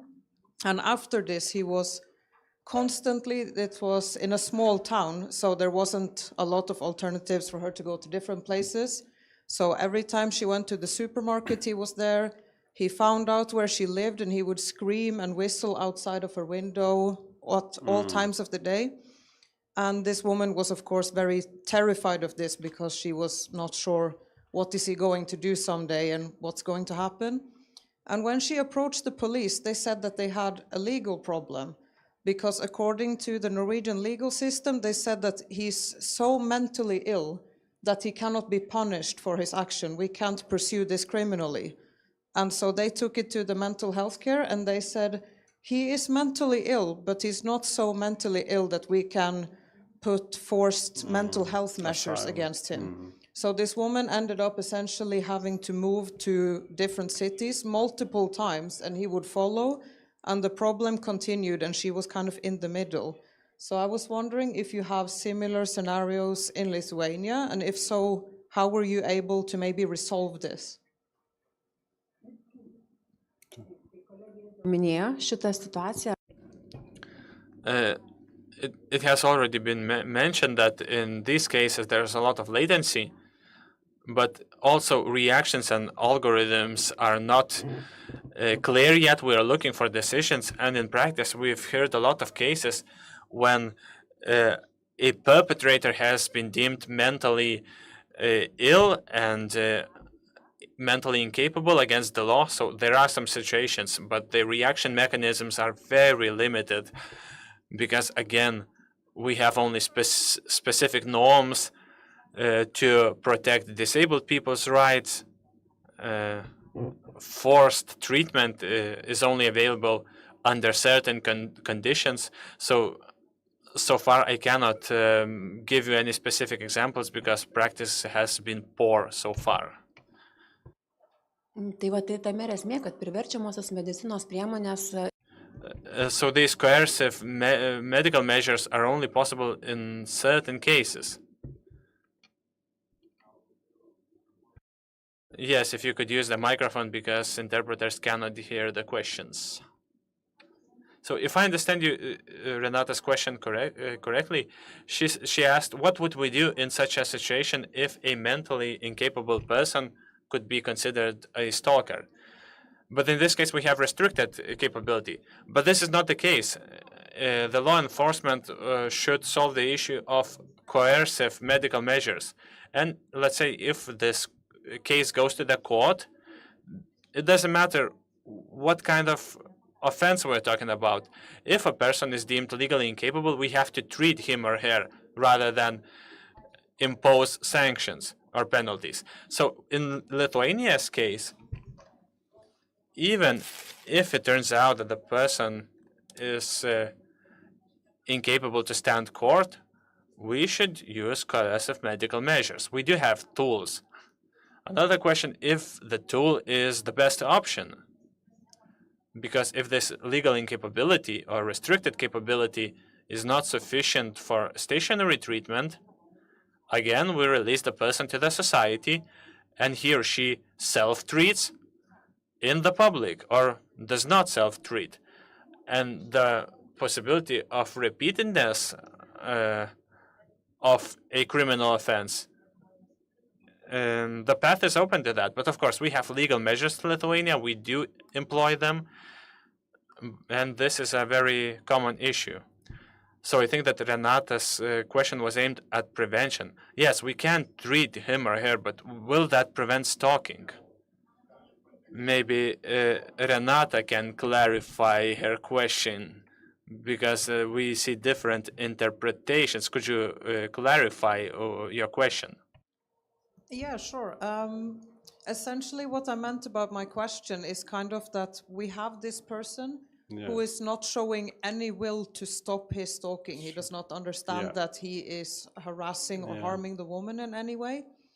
And the woman ends up stuck in the middle where the only thing she wants is for this stalking to stop. It's already started and she wants it to not continue anymore.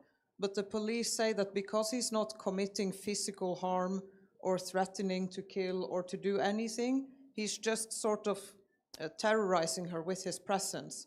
But they say it's not severe enough that we can imprison him or use measures when he is not mentally capable. And the mental health services say the same, that he's not so harmful that it is an immediate danger to anybody.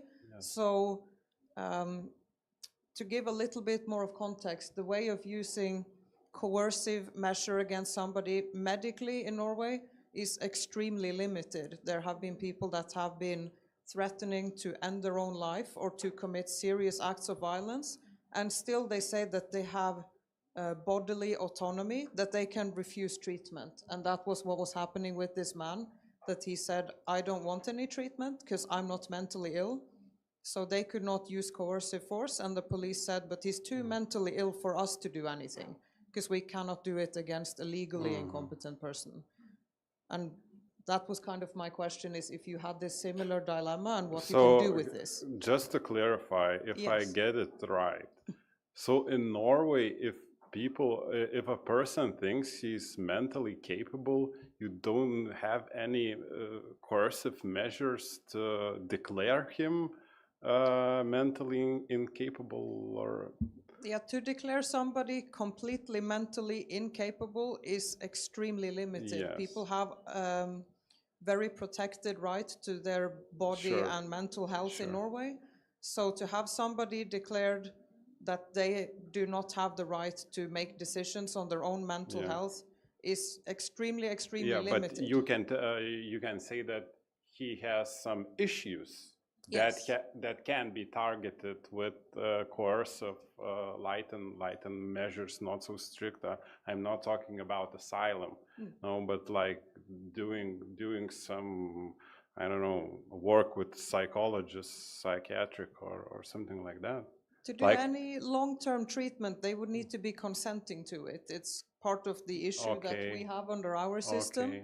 If you get an emergency measure put against you that you need emergency protection in the mental health system against your own will, it has to be reevaluated, and then you can sign yourself out. So there's a little bit different in Lithuania, because you have to consent only with public service as a punishment, but not as a punitive treatment. So, Viskas. Ačiū dalyvavusiems. Thank you very much for your participation. Thank you, dear presenters. Thank you for your participation in the discussion. It was extremely useful to have this exchange of ideas, and we will continue moving forward along the line with this discussion. We will have a lot of opportunities to see the way our practice changes as a result of this project in the future. Thank you very much once again. This is the end of our broadcast.